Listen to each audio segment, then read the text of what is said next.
පටන් ගමු ඊළඟ පාඩම. මොකක්ද ඊළඟ පාඩම? මං හිතන්නේ ජෛව විවිධත්වය කියන පාඩම. හරි. එතකොට ජෛව විවිධත්වය කියන එකද අපිට ඉස්සලාම් පාඩම මොකක්ද කියලා අපි හිතමු. ජෛව විවිධත්වය. හරි. ජෛව විවිධත්වය.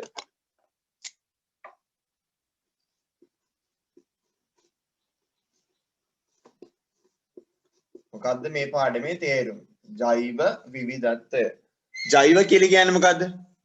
ජීවීන් කියන එක. විවිධත්වය කියලා කියන්නේ ජීවීන්ගේ විවිධත්වය. හරි අපි දන්නවා එක එක ජීවියා ගත්තාම ජීවියාගෙන් ජීවියාට විවිධත්වයක් තියෙනවා. නේ? ඔන්න ඔය විදිහට අපි ජීවීන් තියෙන විවිධත්වය ගැන තමයි කතා කරන්න යන්නේ. හරි. හැබැයි මේ ජීවීන්ගේ විවිධත්වය ගැන කතා කරන්න කලින් මුලින්ම මේ ජීවීන් ජීවත් වෙන තැන් ගැන අපි හිතලා බලන්න ඕන. හරි අපි ගියොත් එහෙම අපි දන්නවා සාමාන්‍ය අපි දන්නවා පරිසර තියෙනවා මොනවද පරිසර පද්ධති. කඩලාන ඔයාලගේ පෙළ පොතේ තියෙන රූපවල අනුව හරි වනාන්තර පද්ධති ඊට පස්සේ කඩලාන පරිසර පද්ධති. හරි තෘණ බිම් ඊට පස්සේ මුහුදු වෙරළ ආශ්‍රිත පද්ධති පරිසර පද්ධති. හරි ওই විදිහට අපිට අඳුර ගන්න පුළුවන් විවිධ හරි විවිධ පරිසර පද්ධති වර්ග. හරිද? විවිධ පරිසර පද්ධති වර්ග අඳුර ගන්න පුළුවන්. හරි? දැන් වෙරළ මොකද්ද මුහුද ආශ්‍රිත පරිසර පද්ධති කියලා අපිට වෙනම කියන්න පුළුවන්. කඩුලාන් පරිසර පද්ධතියක් කියලා කියන්න පුළුවන්. හරි? ඊට පස්සේ වනාන්තර පවතින පරිසර පද්ධතියක් කියලා කියන්න පුළුවන්. තන බිම කියන්නෙත් වෙනම පරිසර පද්ධතියක් එහෙම කියන්න පුළුවන්. හරි? එතකොට පරිසර පද්ධතියක් කිව්වම මේ මොකක්ද මේ පරිසර පද්ධතියක් කියලා කියන්නේ? හරි. අපි අරගමුක පොකුණක්. පොකුණක් කියලා කියන්නේ එක්තරා ආකාරයක පරිසර පද්ධතියක්. හරිද? එතකොට මේ පොකුණ කියන පරිසර පද්ධතියට අයිති වෙන්නේ මොනවාද? කියන්න බලන්න. පොකුණ කියන පරිසර පද්ධතියට අයිති වෙන්නේ මොනවාද? ජලය. ඔව් ජලය තව මත්ස්‍ය. මත්ස්‍ය තව ඕලු නෙළු මානෙල් මල්. ජලජ ශාකයක්. ජලජ ශාක හොඳයි. තව වටේ තියෙන ගල් ටික එහෙම අයිති වෙනවද? ගල් ඒක ඇතුලේ තියෙන මඩ පස් අයිති වෙනවද? ඔව්. හරි. දැන් පොකුණ කියන පරිසර පද්ධතිය ගැන කියද්දී හරිද? මේ පොකුණ කියන පරිසර පද්ධතියට අදාළ සියලුම දේවල් ඒක ඇතුලේ තියෙන්න ඕන. මුලින්ම ඒක ඇතුලේ ඉන්න ජීවීන්, ඒ කියන්නේ මත්ස්‍යයින්, ශාක වගේ තියෙන ජීවීන් ටික අයිති වෙන්න ඕන. හරි? ඒ තියෙන ජීවීන් ටික අයිති වෙන්න ඕන. හරි? ඊට පස්සේ ඒ ජීවීන් එක්ක හරි ජීවීන් එක්ක අන්තර්ක්‍රියා කරන පරිසරයක් තියෙනවානේ. අන්තර්ක්‍රියා කරන භෞතික පරිසරය කියලා කියන අපි ඒකට. කියන්නේ අන්තර්ක්‍රියා කරන භෞතික පරිසරය කිය අතර අල්ලන්න පුළුවන් පරිසරය. හරි. මේ ගල් ඊට පස්සේ මඩ, පස්, වාතය, වායුන් වර්ග තියෙන ජලය. හරිද? ඔන්න ඔය ටික ඔක්කොම එකතු වුණාම තමයි මෙතන මේ තැනට අදාළව පරිසර පද්ධතිය කියන එක ගොඩනගන්නේ. පොකුණ කියන පරිසර පද්ධතිය නිර්මාණය වෙන්නේ. මේක ඇතුලේ තියෙන මේ ගල් මඩ පස් ටික අනිවාර්යෙන් තියෙන ජලය ඔය ටික තියෙන්න ඕනේ. ඒක නැතුව පොකුණ කියන පරිසර පද්ධතිය නිර්මාණය වෙන්නේ නැහැ. ඊට පස්සේ මේක ඇතුලේ මාළු ඊට පස්සේ ශාක අන්න ඒ කියන ටිකත් අයිති වෙන්න ඕන. ඔය ඔක්කොම ටික එකට ගත්තාම තමයි අපි පොකුණ කියන පරිසර පද්ධතිය නිර්මාණය කරන්නේ. හරිද? ඒකට ඒක දිහා බලලා අපිට කියන්න පුළුවන් මොකද්ද පරිසර පද්ධතියක් කියලා කියන්නේ. හරි. දැන් මේ පරිසර පද්ධතිය ගැන කියනවා නම් හරිද? මේ පරිසර පද්ධතියට අයිති වෙන්න ඕන. මේ පරිසරයේ ජීවත් වෙන කවුද? ජීවීන් ටික ඉන්න ඕන. හරි. මේ පරිසර පද්ධතියේ ජීවත් වෙන මෙන්න මේ කියන එක අපි අන්තිම තව මොකක් හරි පැලයක්. හරි. ඔය පරිසර පද්ධතියේ ජීවත් වෙන ජීවීන් ටික ඉන්න ඕන. හරි. ඊට අමතරව ඒ ජීවීන් එක්ක ක්‍රියාත්මක වෙන එක අන්තර්ක්‍රියා කරන එයාගේ භෞතික පරිසරය. කියන්නේ ගල්, පස්, ජලය, මඩ, වාතය වගේ භෞතික පරිසරයක් තියෙන්න ඕන. ඔන්න ඔය ස්ටේට් දෙකම එකට ගත්තාම තමයි අපි කියන්නේ මෙතන තියෙනවා පරිසර පද්ධතිය. හරි ආයෙත් මම කියන්නේ මොකක් හරි පරිසරයක මේ වගේ මොකක් හරි පරිසරයක ඉන්න ජීවීන් සහ ඒ ජීවීන් සමග අන්තර්ක්‍රියා කරන ඒ ජීවීන් එක්ක එකතු වෙලා වැඩ කරන අන්තර්ක්‍රියා කරන මෙන්න මේ භෞතික පරිසරයට අපි කියනවා හරි භෞතික පරිසරයට අපි ඒ භෞතික පරිසරය දෙකම එකට ගත්තාම ජීවීන් සහ භෞතික පරිසරය දෙකම එකට ගත්තාම අපි කියනවා මේක තමයි පරිසර පද්ධතියක් කියලා කියන්නේ. ඒකට අපිට පරිසර පද්ධතියක් කියන එක මෙහෙම නිර්වචනය කරන්න පුළුවන්. හරි. යම් පරිසරයක වෙසෙන ජීවීන් සහ එම ජීවීන් සමග ක්‍රියාත්මක වෙන භෞතික පරිසරය එකට ගත්තාම ඒක තමයි පරිසර පද්ධතියක් කියලා කියන්නේ. හරි. යම් පරිසරයක ජීවත් වෙන ජීවීන් සහ ඒ ජීවීන් සමග අන්තර්ක්‍රියා කරන භෞතික පරිසර එකට ගත්තාම තමයි අපි කියන්නේ මේක පරිසර පද්ධතියක් කියලා. හොඳද? මට කියන්න තේරුණාද නැද්ද? තේරුණාද නැද්ද? ආයෙ පාරක් කියලා දෙන්නකෝ සර්. හරි. හොඳයි. ඔන්න අපි හිතනවා පොකුණ ගැන. හරි නෑ. හරිද පොකුණ ගැන හිතනවා. දැන් පොකුණ කියන පරිසර පද්ධතිය ගැන හිතන්න. දැන් පොකුණ කියන පරිසර පද්ධතිය නිර්මාණය කරන්න යන්නේ. පොකුණ කියන පරිසර පද්ධතිය මොකද වෙන්න ඕන? අනිවාර්යයෙන්ම ඒක ඇතුලේ ජීවත් වෙන ජීවීන් ටික ඉන්න ඕනේ. ඒ කියන්නේ මාළුවා, ඉබ්බා, හරි. ඊට පස්සේ ශාක ඔන්න ඔය කියන ජීවීන් ටික ඉන්න ඕන. ඊට පස්සේ භෞතික පරිසරය යාත් එක්ක අන්තර්ක්‍රියා කරන භෞතික පරිසරය. කියන්නේ මේකේ තියෙන ජලය, මඩ, පස්, ගල්, වාතය ඔන්න ඔය කියන දෙගොල්ලම එකතු කරනවාමනේ මෙන්න මේ කියන පොකුණ කියන පරිසර පද්ධතිය නිර්මාණය වෙන්නේ. එතන තේරුණාද? මේ පොකුණ කියන පරිසර පද්ධතිය නිර්මාණය වෙන්නේ මේක ඇතුලේ ඉන්න ජීවීන් ටික එකතු වුණා ජීවීන් ටිකයි ඊට අදාළ භෞතික පරිසරය. ගල්, පස්, ජලය කියන භෞතික පරිසරය දෙකම එකතු වුණාම තමයි පොකුණ කියන පරිසර පද්ධතිය නිර්මාණය වෙන්නේ. තේරුණාද නැද්ද කියන්නේ? තේරුණා. එතකොට ඕක දිහා බලලා තමයි අපි හරි පරිසර පද්ධතිය කියන නිර්වචනය කරන්නේ. එතකොට පරිසර පද්ධතියක් කියලා කියන්නේ මොකද්ද? ඒ පරිසර පද්ධතියේ ජීවත් වෙන ජීවීන්. මෙන්න මේ ජීවීන් ටික. සහ හරි ඒ ජීවීන් එක්ක අන්තර්ක්‍රියා කරන මෙන්න මේ භෞතික පරිසරය මේ ගල්, ජලය වගේ භෞතික පරිසරය ඔන්න දෙගොල්ල එකතු වුණාම තමයි පරිසර පද්ධතියක් කියන එක නිර්මාණය වෙන්නේ. දැන් මේ මම ඉන්න පරිසර පද්ධතිය නම් දැන් මේ කාමරය කියන පරිසර පද්ධතිය කියන්නේ මේ කාමරය කියන පරිසර පද්ධතිය නිර්මාණය වෙන්න නම් මේ පරිසර පද්ධතියේ ඉන්න ජීවීන් මම සහ ශුද්‍ර ජීවීන් ඉන්නවන තමයි සෝරි ඔක්කොයි මේ හුණෝයි ඉන්නවන. එතකොට මම සහ මේ පරිසර පද්ධතිය තුල ඉන්න ජීවීන් සහ මේ පරිසරය තුල මේ පරිසරය තුල තියෙන භෞතික පරිසරය يعني මේසය, පුටුව, වාතය හරි ඔන්න ඔය කියන භෞතික පරිසරයයි දෙකම එකතු වුණාම තමයි මෙතෙන් අදාළ පරිසර පද්ධතිය කියන එක නිර්මාණය වෙන්නේ. එතකොට පරිසර පද්ධතියක් කියලා කියන්නේ මොකක්ද? ඒ අදාළ පරිසරයේ ජීවීන් සහ ඒ ජීවීන් එක්ක අන්තර්ක්‍රියා කරන භෞතික පරිසරයේ දෙකම එකට කරපුවාම තමයි පරිසර පද්ධතිය කියන එක නිර්මාණය වෙන්නේ. සහ ඒ විදිහට තමයි පරිසර පද්ධතිය අපි නිර්වචනය කරන්නේ. තේරුණාද? තේරුණා සර්. තේරුණා. දිල්චි? තේරුණා සර්. දිල්චි? අවිෂ්ක හොඳයි. තේරුණා සර්. හරි. හරිද? ඔන්න එතකොට මුලින්ම අපි පරිසර පද්ධතිය කියන එක අඳුරගත්තා. හරි. ඊට පස්සේ අපි බලන්න යන්නේ හරි.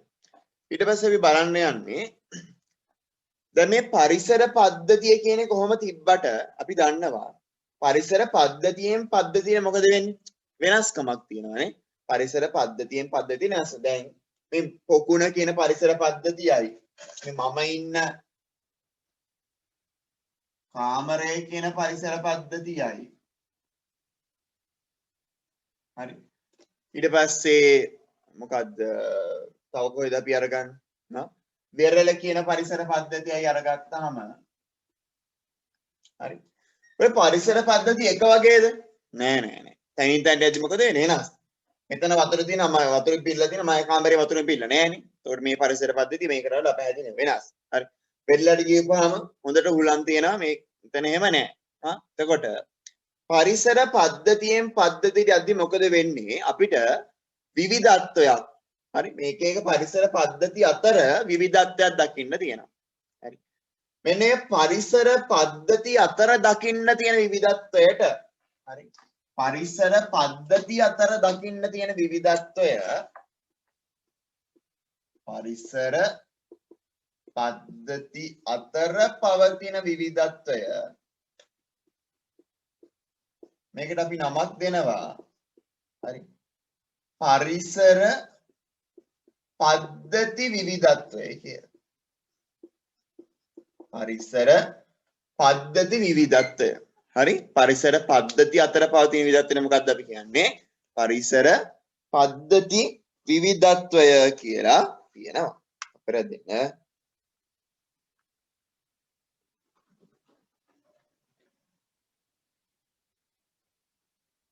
හරි පරිසර පද්ධති විවිධත්වය කියලා කියන මොකටද? පරිසර පද්ධති අතර පවතින විවිධත්වය. පරිසර පද්ධතියෙන් පද්ධතියට අපි දකින්න තියෙන විවිධත්වයට.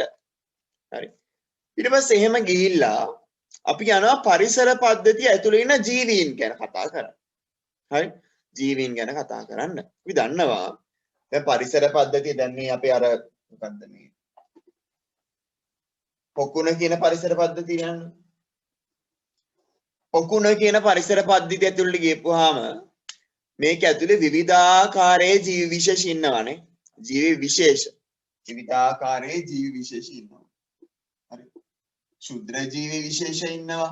ශාක විශේෂ ඉන්නවා. විවිධ සත්ත්ව විශේෂ ඉන්නවා. නේ. එතකොට ඒවා එයාලා දිහා අපි හොයලා බලපුවාම හරි. දැන් ඔය මේ කවුද? ඉබ්බයි මාළුවයි කියන විශේෂ දෙක අරගන්නකො. ඉබ්බා සහ මාළුවා කියන විශේෂ දෙක. මේ දෙන්නත් අතර මොකද වෙන්නේ? මේ දෙන්න අතරත් ඒ විශේෂ අතරත් සත්ත්ව විශේෂතා ශාක විශේෂ අතරත් ඒ කියන්නේ ජීවි විශේෂ අතරත් මොකද වෙන්නේ? විවිධ වෙනස්කම් අපිට දකින්න පුළුවන්. පැහැදිලිව වුනේ මාළුවා ඉබ්බයි කියන්නේ පැහැදිලිව වෙනස් නේද? මේ මාළුවාට අර වරල් තියෙනවා මොකද ඉබ්බට එහෙම වරල් නැහැ.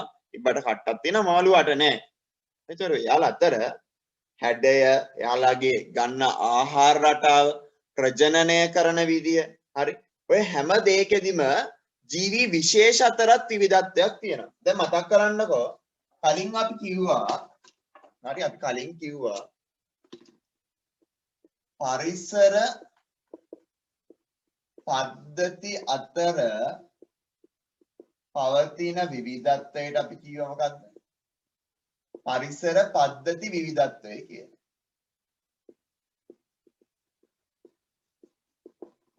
හරි.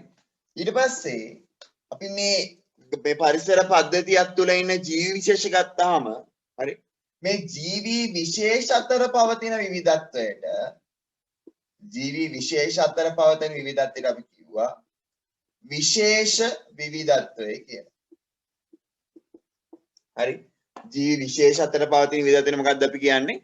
විශේෂ විවිධත්වය. ඔන්න වචන තුනක් අපි අලුතෙන් ඉගෙන ගත්තා. හරි. අපි වචන තුනක් ඔන්න අලුතෙන් ඉගෙන ගත්තා. හරි. ඔන්න මතක් කරන්න දැන් ඈ. හරි. මුලින්ම අපි කව පරිසර පද්ධතියක් කියන්නේ මොකක්ද? පරිසර පද්ධතියක් කියන්නේ මොකක්ද? යම් පරිසරයක ජීවත් වෙන ජීවීන් සහ හරි යම් පරිසරයක ජීවත් වෙන ජීවීන් සහ ඒ ජීවීන් සමග මොනවා වෙනද? අන්තර්ක්‍රියා කරන භෞතික පරිසරය. ඒ ජීවීන් සමග අන්තර්ක්‍රියා කරන භෞතික පරිසරය දෙක එකට ගත්තාම තමයි අපි කියන්නේ ආතන පරිසර පද්ධතිය. මේක තමයි පරිසර පද්ධතිය කියලා. හරි. සෝ හිතව පරිසර පද්ධතියෙන් පද්ධතියේ විවිධත්වයක් තියෙනවා. වෙරළට වඩා මූද වෙනස්, මූදට වඩා පොකුණ වෙනස්, වෙනසක් තියෙනවා. එතකොට මේ පරිසර පද්ධති අතර පවතින විවිධත්වයට අපි කියනවා පරිසර පද්ධති විවිධත්වය ඊට පස්සේ ජීවී විශේෂය. ඒක ඇතුළේ ඉන්න ජීවීන් විශේෂ අතර පවතින විවිධත්වයට අපි කියනවා විශේෂ විවිධත්වය කියලා. හොඳයි. දැන් විශේෂ විවිධත්වයට අපි ඉගෙන ගත්තානේ. අපි ඊට පස්සේ යමු මානවයා කියන සත්ත්ව විශේෂය ගැන ටිකක් හොයලා බලන්න. හරි. මානවයා කියන සත්ත්ව විශේෂය ගැන පොඩ්ඩක් හොයලා බලන්න. හරි. අපි මෙහෙම කරමු. හරි.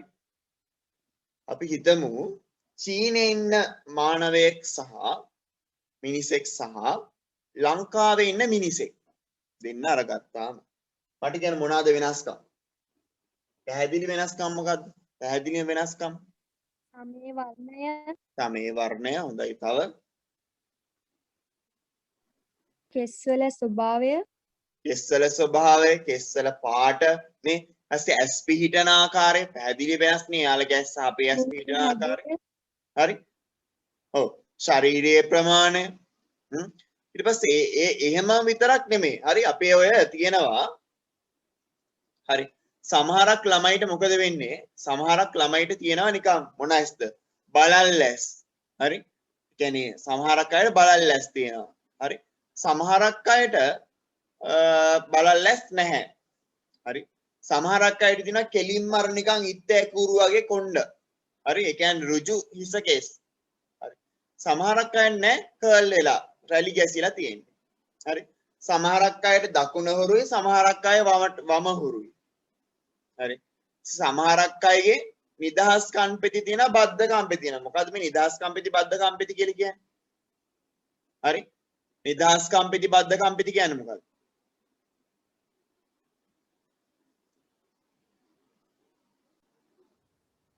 සමහර අයට තියෙනවා බද්ධ කම්පෙති සහ සමහර අය නිදහස් කම්පෙති. ඒ කියන්නේ දැන් මේ සමහර අය කම්පෙත්ත මෙහෙම ඇලවිලා තියෙනවා මෙහෙම කනට, මේ මූණට. සමහර අය කම්පෙත්ත මෙහෙම ඇලවිලා නැහැ.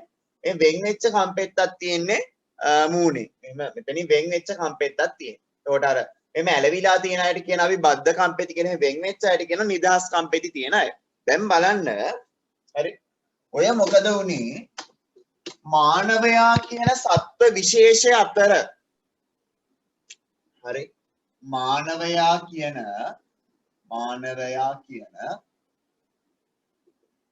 සත්ත්ව විශේෂයේ හරි සත්ත්ව විශේෂයේ ඇතුළේ ඉන්න සත්ත්ව විශේෂයේ තුල ජීවීන් අතර විවිධත්වයක් තියෙනවා. හරි මානවයා අයිති වෙන මොන සත්ත්ව විශේෂයටද? මානවයාගේ සත්ත්ව විශේෂ නම මොකක්ද? විද්‍යාත්මක නාමය මොකක්ද? විද්‍යාත්මක නාමය. විද්‍යාත්මක නාමය Homo sapiens sapiens.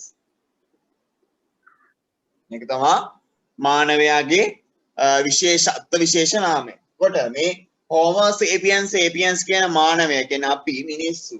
හරි. මිනිස්සු කියන සත්ත්ව විශේෂ අතර තමයි මොකද විවිධ වෙනස්කම් දකිනවා. හරි. සමහරක් අය අත මෙහෙම තියාගත්තාම මහපට ඇඟිල්ල උඩින් තියෙන්නේ. හරි. සමහරක් අය මෙහෙම තියාගත්තාම මෙහෙම දකුණු ඇඟිල්ල උඩට තියෙන්නේ. හරි. එහෙම වෙනස්කම් තියෙනවා. හරිද? සමහරක් අයට දිව රෝල් කරන්න පුළුවන්. අර මාළුවා වගේ දිව රෝල් කරන්න පුළුවන්. සමහරක් අයට ඒක බෑ. හරි. සමහරක් අය මෙහෙම ඇඟිලි කඩන්න පුළුවන්. සමහරක් අයට ඒක බෑ. හරි.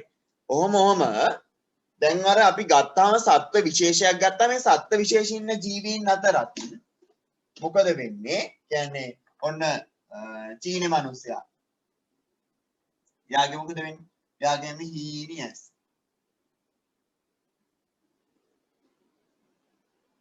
චීන මිනිස්සයා නෙමෙයි සාකියා වගේ. හරි. ඔන්නේ එයාගේවම හීනියස්. හරි. දැන් ශ්‍රී ලංකාවේ මිනිස්සයා ගත්තාම හීනියස් නෑ. ඔන්නෝම ටිකක් ලොකු ඇස්. හරි. මේ මිනිස්සුනේ හරි මානව විශේෂයේ වෙන විශේෂයක් වගේ. හරිද?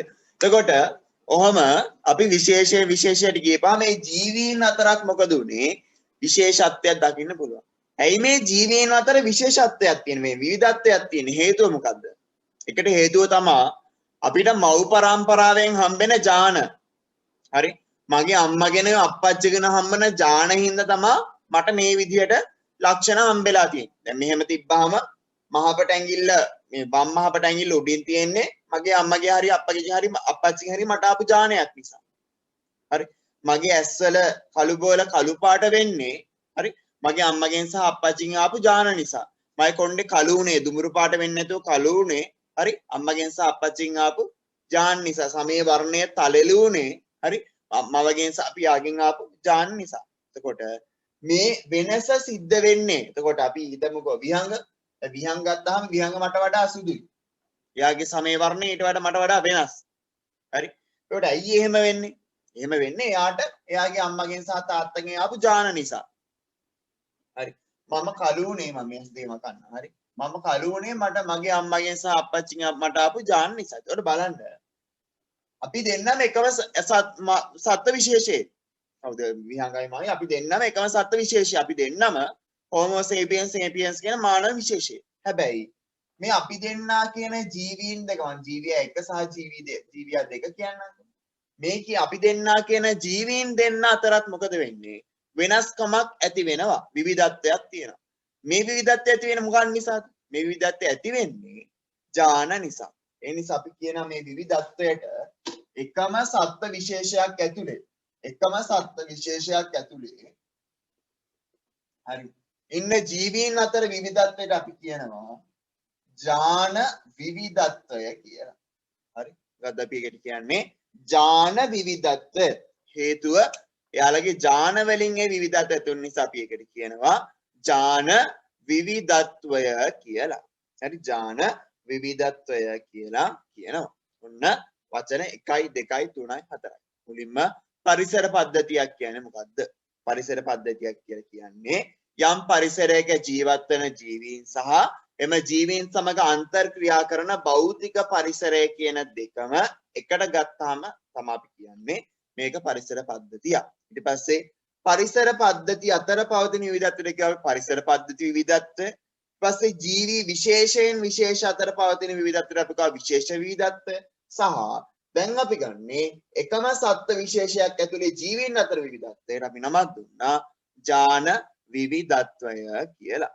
හරි ඔන්න ඔය විදිහට පද කිහිපයක් අපි අඳුර ගන්න ඕන මේ පාඩමේ මෙතනින් එහාට ගමන් කරන්න. හරි මෙතනින් එහාට ගමන් කරන්න. හරිද? හොඳයි. අපි තව වචනයක් තියෙනවා. ඒ වචනේ මම පස්සේ දෙන්නම් මේ ටික ඔක්කොම ලියලා ඉවර වෙලා. හරි. මාතෘකාව දාගන්න හැමෝම ජෛව විවිධත්වය. මාතෘකාව දාගන්න හැමෝම ජෛව විවිධත්වය.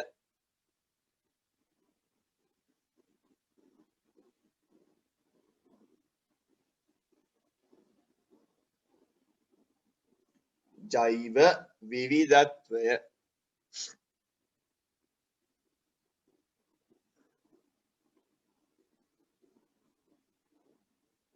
මාතෘකාව දැම්මද?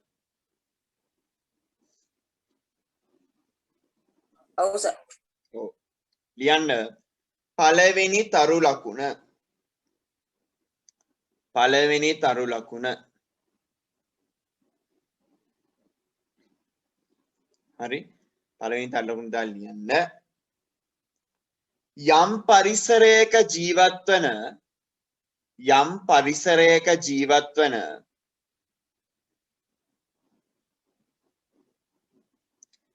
ජීවීන් සහ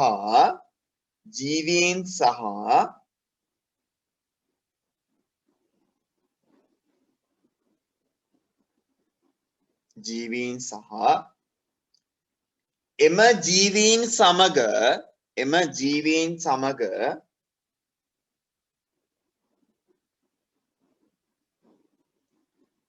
අන්තර්ක්‍රියා කරන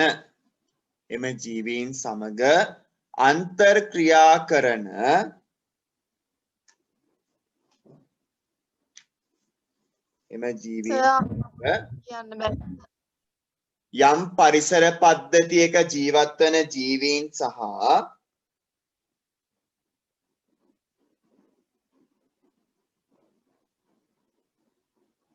යම් පරිසර පද්ධතියක ජීවත් වන ජීවීන් සහ එම ජීවීන් සමග ක්‍රියා කරන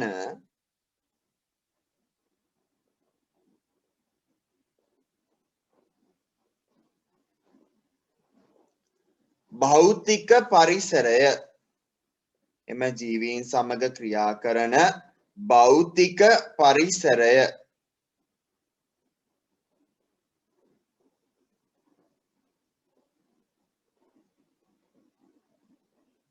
භෞතික පරිසරය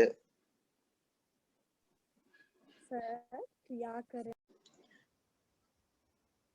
භෞතික පරිසරය මොකද්ද අපි කියන්නේ යම් පරිසරයක ජීවත් වෙන ජීවීන් සහ එම ජීවීන් සමග අන්තර් ක්‍රියා කරන භෞතික පරිසරය එක්ව ගත් කල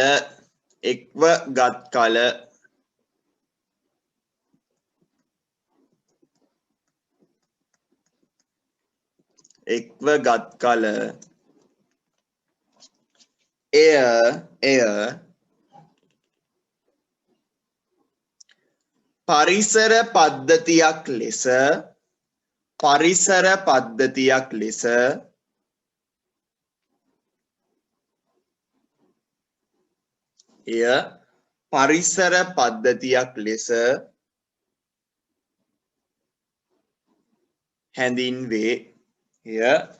පරිසර පද්ධතියක් ලෙස හැඳින්වේ.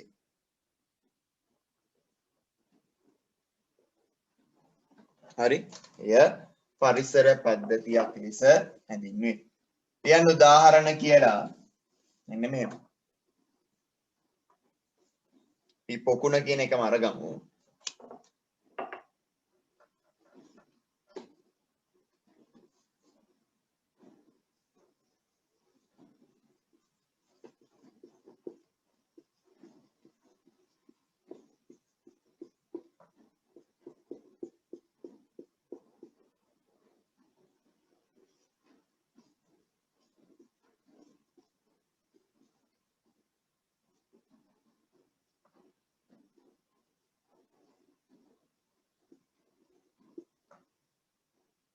කොට් එකේ අඳින්නේ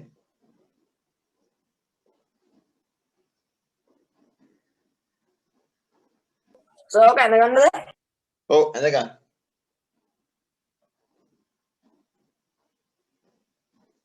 උඩින් පොඩ්ඩක් ඉඳ තියලා අඳින්නේ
ඉඳගෙන කියන්න.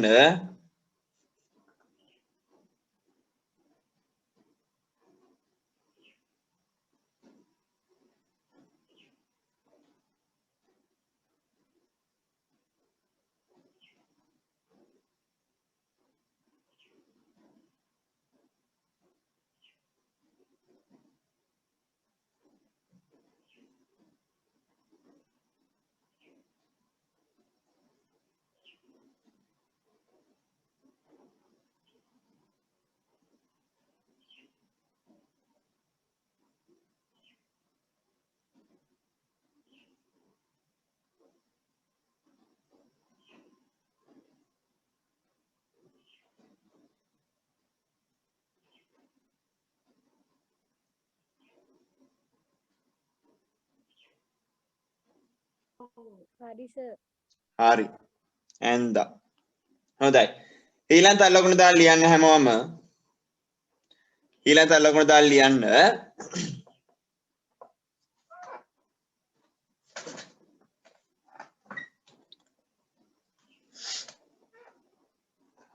පරිසර පද්ධති අතර පවතින විවිධත්වය පරිසර පද්ධති අතර පවතින විවිධත්වය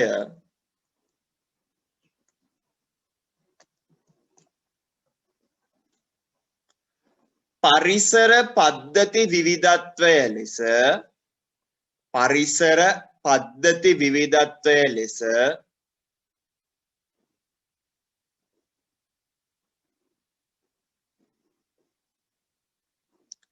හැඳින්වේ. පරිසර පද්ධති විවිධත්වය ලෙස හැඳින්වේ.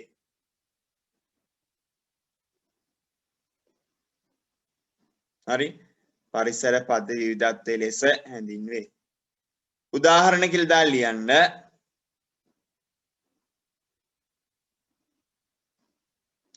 උදාහරණ කියලා දාලා ලියන්න.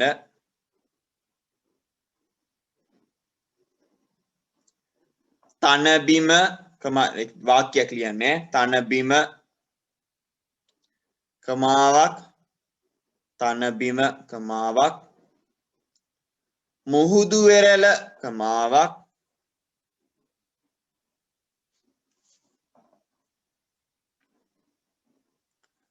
පොකුණ ආදී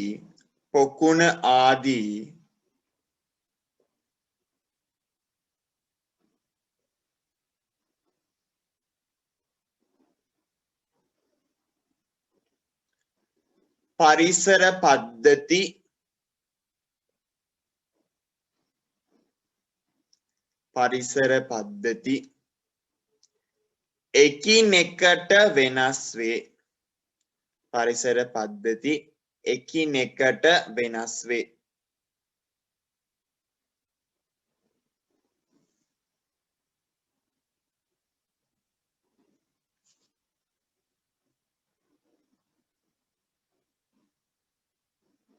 හරි. එකිනෙකට වෙනස් වේ.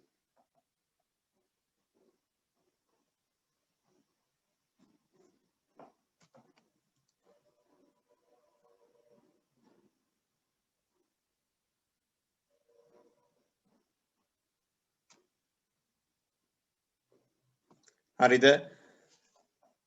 මොකක්ද අපි කිව්වේ? තනබිම මුහුදු වෙරළ නේද කිව්වේ? ආපහු කියන්නේ විහංග කියපු වාක්‍යෙ කියන්නේ කියලා කියනවා.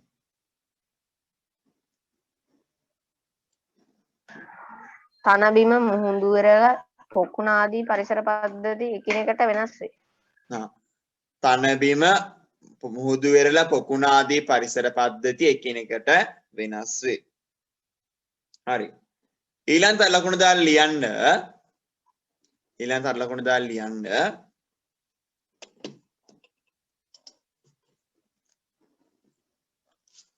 පරිසර පද්ධතියක ජීවත් වන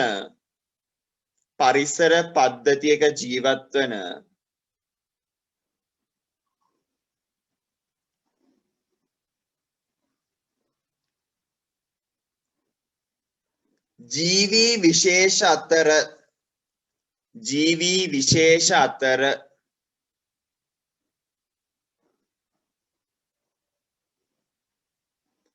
පවතින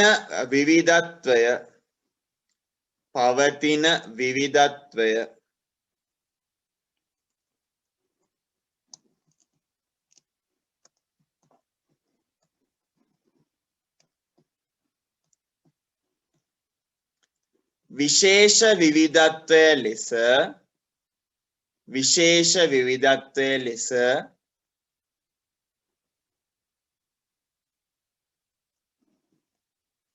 විශේෂ විවිධත්වය ලෙස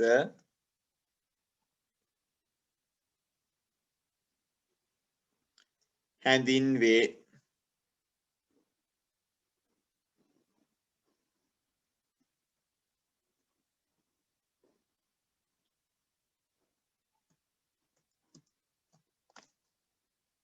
හරි. එතනත් ලියන්න උදාහරණ. මානවයානම් සත්ත්ව විශේෂය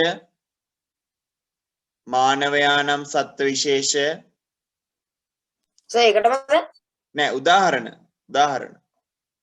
යන්න මානවයානම් සත්ත්ව විශේෂය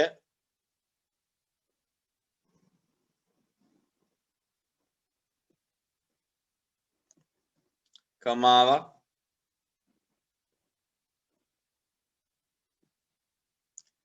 ඊට පස්සේ කවුද මත්ස්‍යානම් සත්ත්ව විශේෂය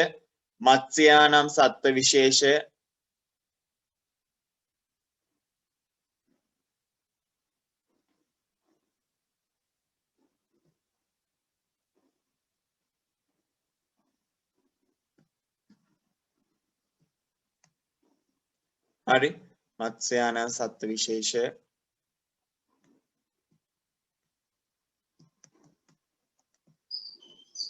ඊළඟට ආය මොනවාද තව කියන්නේ සත්ත්වෙක් බැක්ටීරියානම් ශුද්‍රජීවී විශේෂය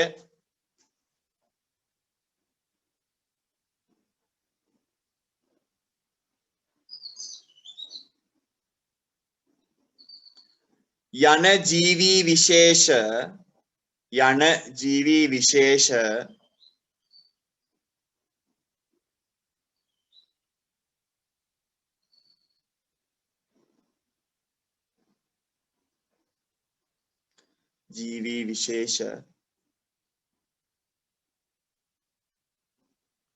හැඩයෙන්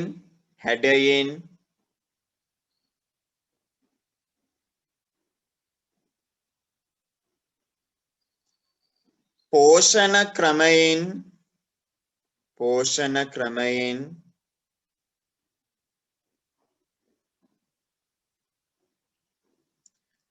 ප්‍රජනනය ආදියෙන්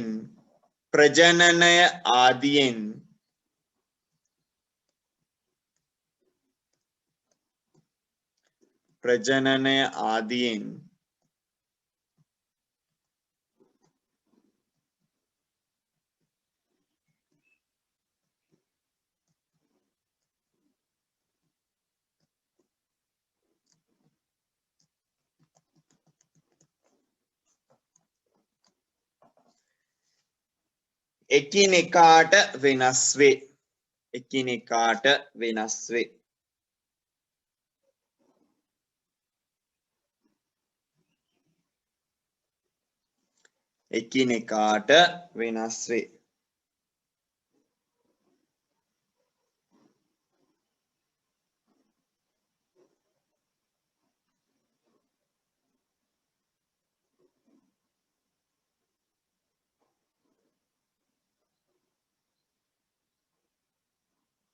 හරි එකිනෙකාට වෙනස් වේ.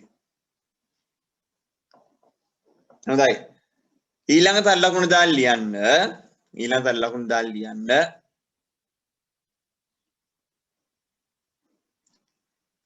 එකම ජීවී විශේෂය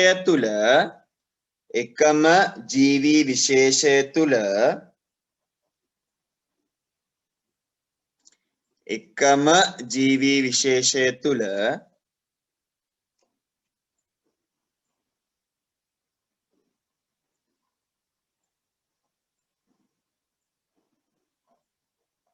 එකම ජීවී විශේෂය තුල ජීවීන් අතර එකම ජීවී විශේෂය තුල ජීවීන් අතර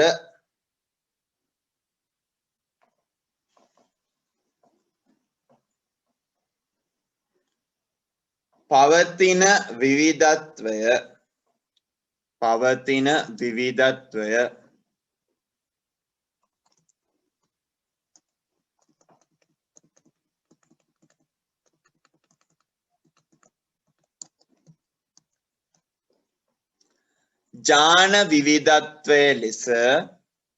ජාන විවිධත්වය ලෙස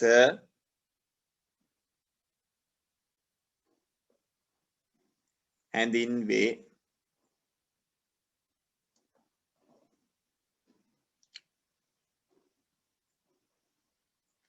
එතන වරහන් ඇතුලේ ලියන්න ඕන මෙන්න මේ විදිහට වරහන් ඇතුලේ ලියන්න. හරි වරහන් ඇතුලේ ලියන්න. මෙය සිදුවන්නේ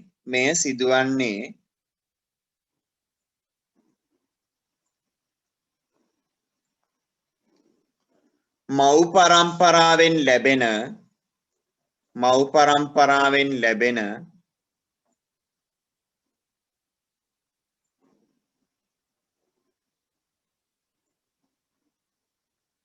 ජාන නිසාවෙනි. මව් පරම්පරාවෙන් ලැබෙන ජාන නිසාවෙනි.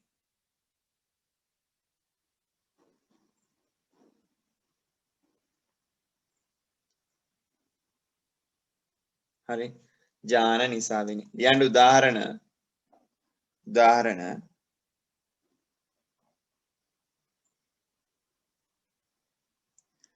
නූතන මානවයා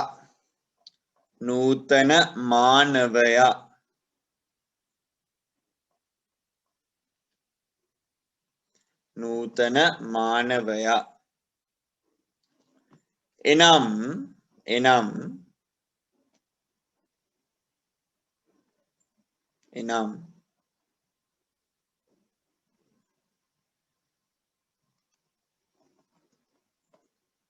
Homo sapiens ලියන්න ඕන හරියට අකුරු ලියන්න ඕන කියන්නේ එකක් වල් ලියන්න ඕන පොතේ ලියද්දී මේ විදිහට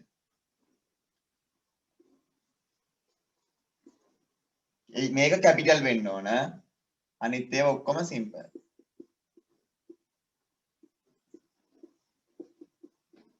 ලියලා යටි ඉඩක් අඳින්න. Homo sapiens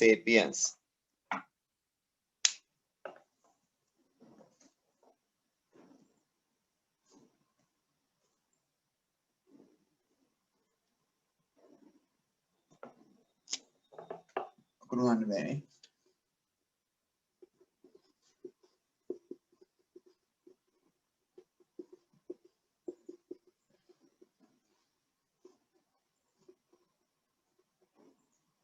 Homo sapiens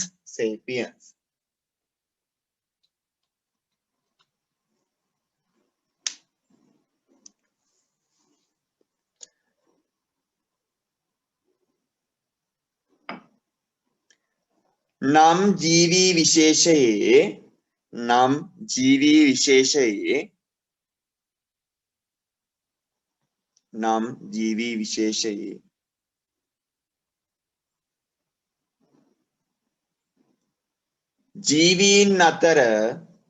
ජීවීන් අතර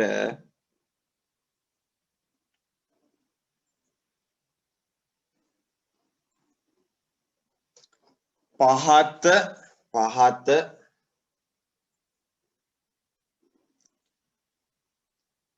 වෙනස්කම් ඇත.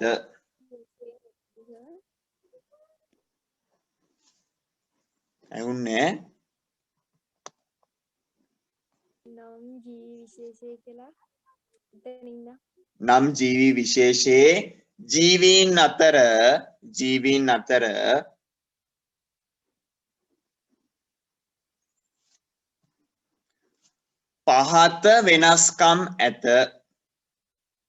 පහත වෙනස්කම් ඇත.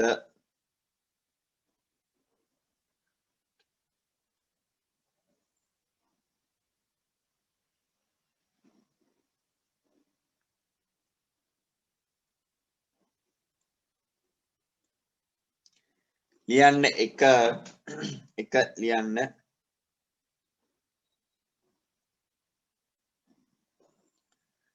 නිදහස් කම්පෙති සහ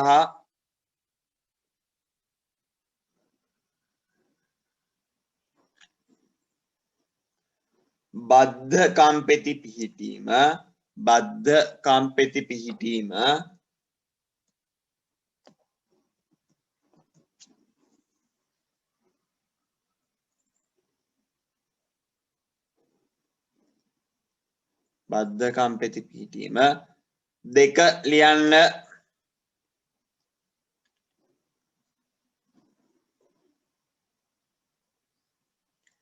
දිව රෝල් කර හැකිවීම සහ නොහැකිවීම දිව රෝල් කර හැකිවීම සහ නොහැකිවීම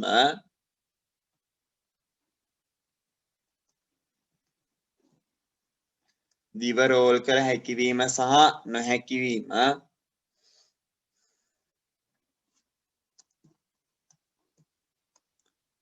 ඊට පස්සේ 3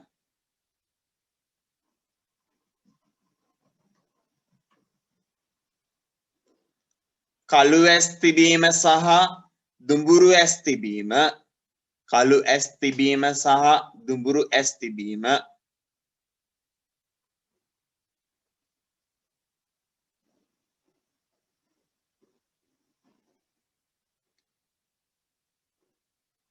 හතර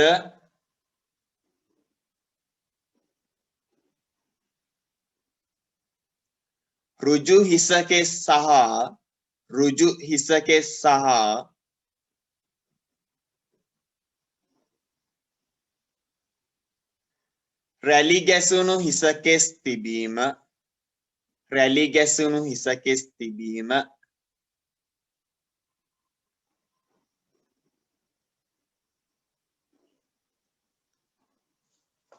රැලි ගැසුණු හිසකෙස් තිබීම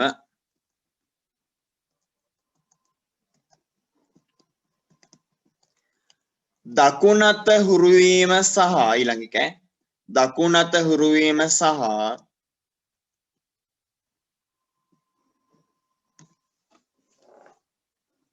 වමත හුරුවීම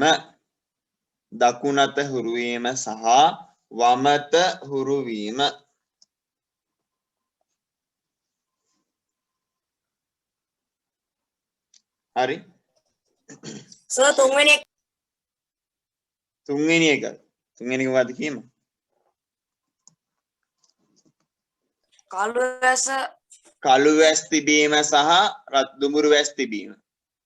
කළු ඇස් තිබීම සහ දුඹුරු ඇස් තිබීම සර් ඒ වගේ ඒවාට කියන්න බෑද ඇස්වල වර්ණය කියලා? ඔව් එහෙම කියන්නත් පුළුවන් ඇස්වල වර්ණය කිව්වත් හරි හමේ වර්ණය කිව්වේ නෑ නේද? සමේ වර්ණය කිව්වෙත් නෑ තව ගොඩ තියෙනවම ලියන්න අපිට හරි අපි පහකින් අතර කරමු කියන්නේ සමේ වර්ණය මේ ඇඟිලි පිහිටන එක හරි ওই විදිහට ගොඩ දේවල් තියෙන අපිට තව කතා කරන්න හරි එහෙම අත බැඳගත්තාම සමහරක් අය මේ අත උඩින් සමහරක් අය එහෙම නෙමෙයි මට තියාගන්න බෑ මෙහෙම තියාගන්න සමහරක් අය ආයෙත් මේ විදිහටම තියාගන්න හරි මෙහෙමනේ යන්න බෑ මට ඒ වෙනස් වෙනවා හරි කේක ආකාරයේ එක විදිහට අපි මව පරම්පරාවෙන් හම්බෙන ජානත් එක්ක අපේ ජීවි විශේෂය මානවය ඇතුළේ ජීවීන් අතර විවිධත්වයක් තියෙනවා ඒකට අපි කියනවා ජාන විවිධත්වය කියලා හරි හොඳයි ඊළඟ තර ලකුණ දාලා ලියන්නකෝ ඊළඟ තර ලකුණ දාලා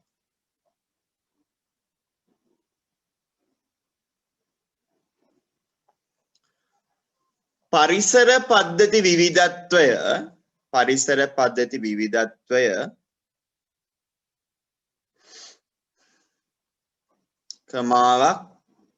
කමාවක්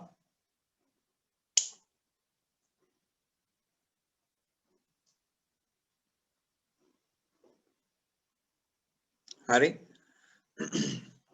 ජීවී විශේෂ විවිධත්වය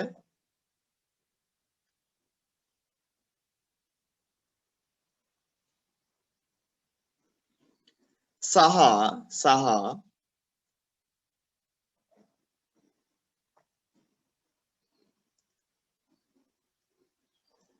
ජාන අතර විවිධත්වය ජාන අතර විවිධත්වය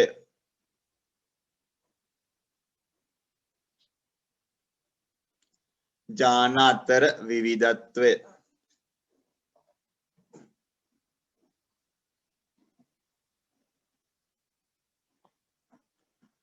පොදුවේ ගත් කල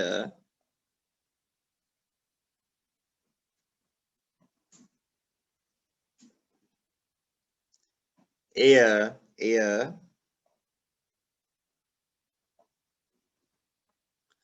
ජෛව විවිධත්වය ලෙස හැඳින්වේ. එය ජෛව විවිධත්වය ලෙස හැඳින්වේ.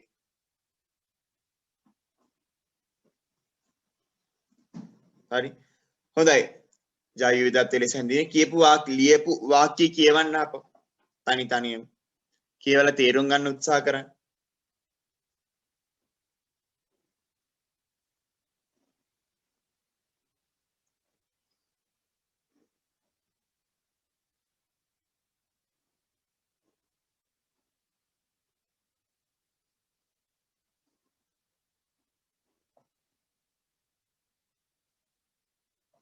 තේරුණාද? තේරෙනවද? කියුවා තේරෙනවද? ඔව්. ඔව් සර්. ඔව්. හරි. මොකක්ද ඒ කියන්නේ? දැන් අපි කිව්වනේ පරිසර පද්ධති විවිධත්වයක් තියෙනවලු, විශේෂ විවිධත්වයක් තියෙනවලු, ජාන විවිධත්වයක් තියෙනවලු. මේ ටික ඔක්කොම ටික අරගෙන එකට ගත්තාම පොදියක් විදියට කොටම අපි කියනවා ජෛව විවිධත්වය කියලා. තමයි කියන්නේ. හරි. එතකොට ඊළඟ අපිට කතා කරන්න තියෙන්නේ මේ ජෛව විවිධත්වයේ වැදගත්කම මොකක්ද කියලා. හරි. ජෛව විවිධත්වයේ වැදගත්කම මොකක්ද? පළවෙනිම වැදගත්කම තමයි පරිසර සමතුලිතතාවය කියන එක. පළවෙනි වැදගත්කම මොකද්ද? පරිසර සමතුලිතතාවය කියන එක. මොකද්ද පරිසර සමතුලිතතාවය කියලා කියන්නේ? පරිසර සමතුලිතතාවය කියලා කියන්නේ මොකක්ද? මොකද්ද සර්? පරිසරයේ තියෙන සමබරතාව. ඔව් පරිසරයේ තියෙන සමබරතාව. ඔව්. පරිසර සමතුලිතතාවය කියන්නේ මොකක්ද කියලා මම ඇහුවේ තුතිලා. හරි. පරිසර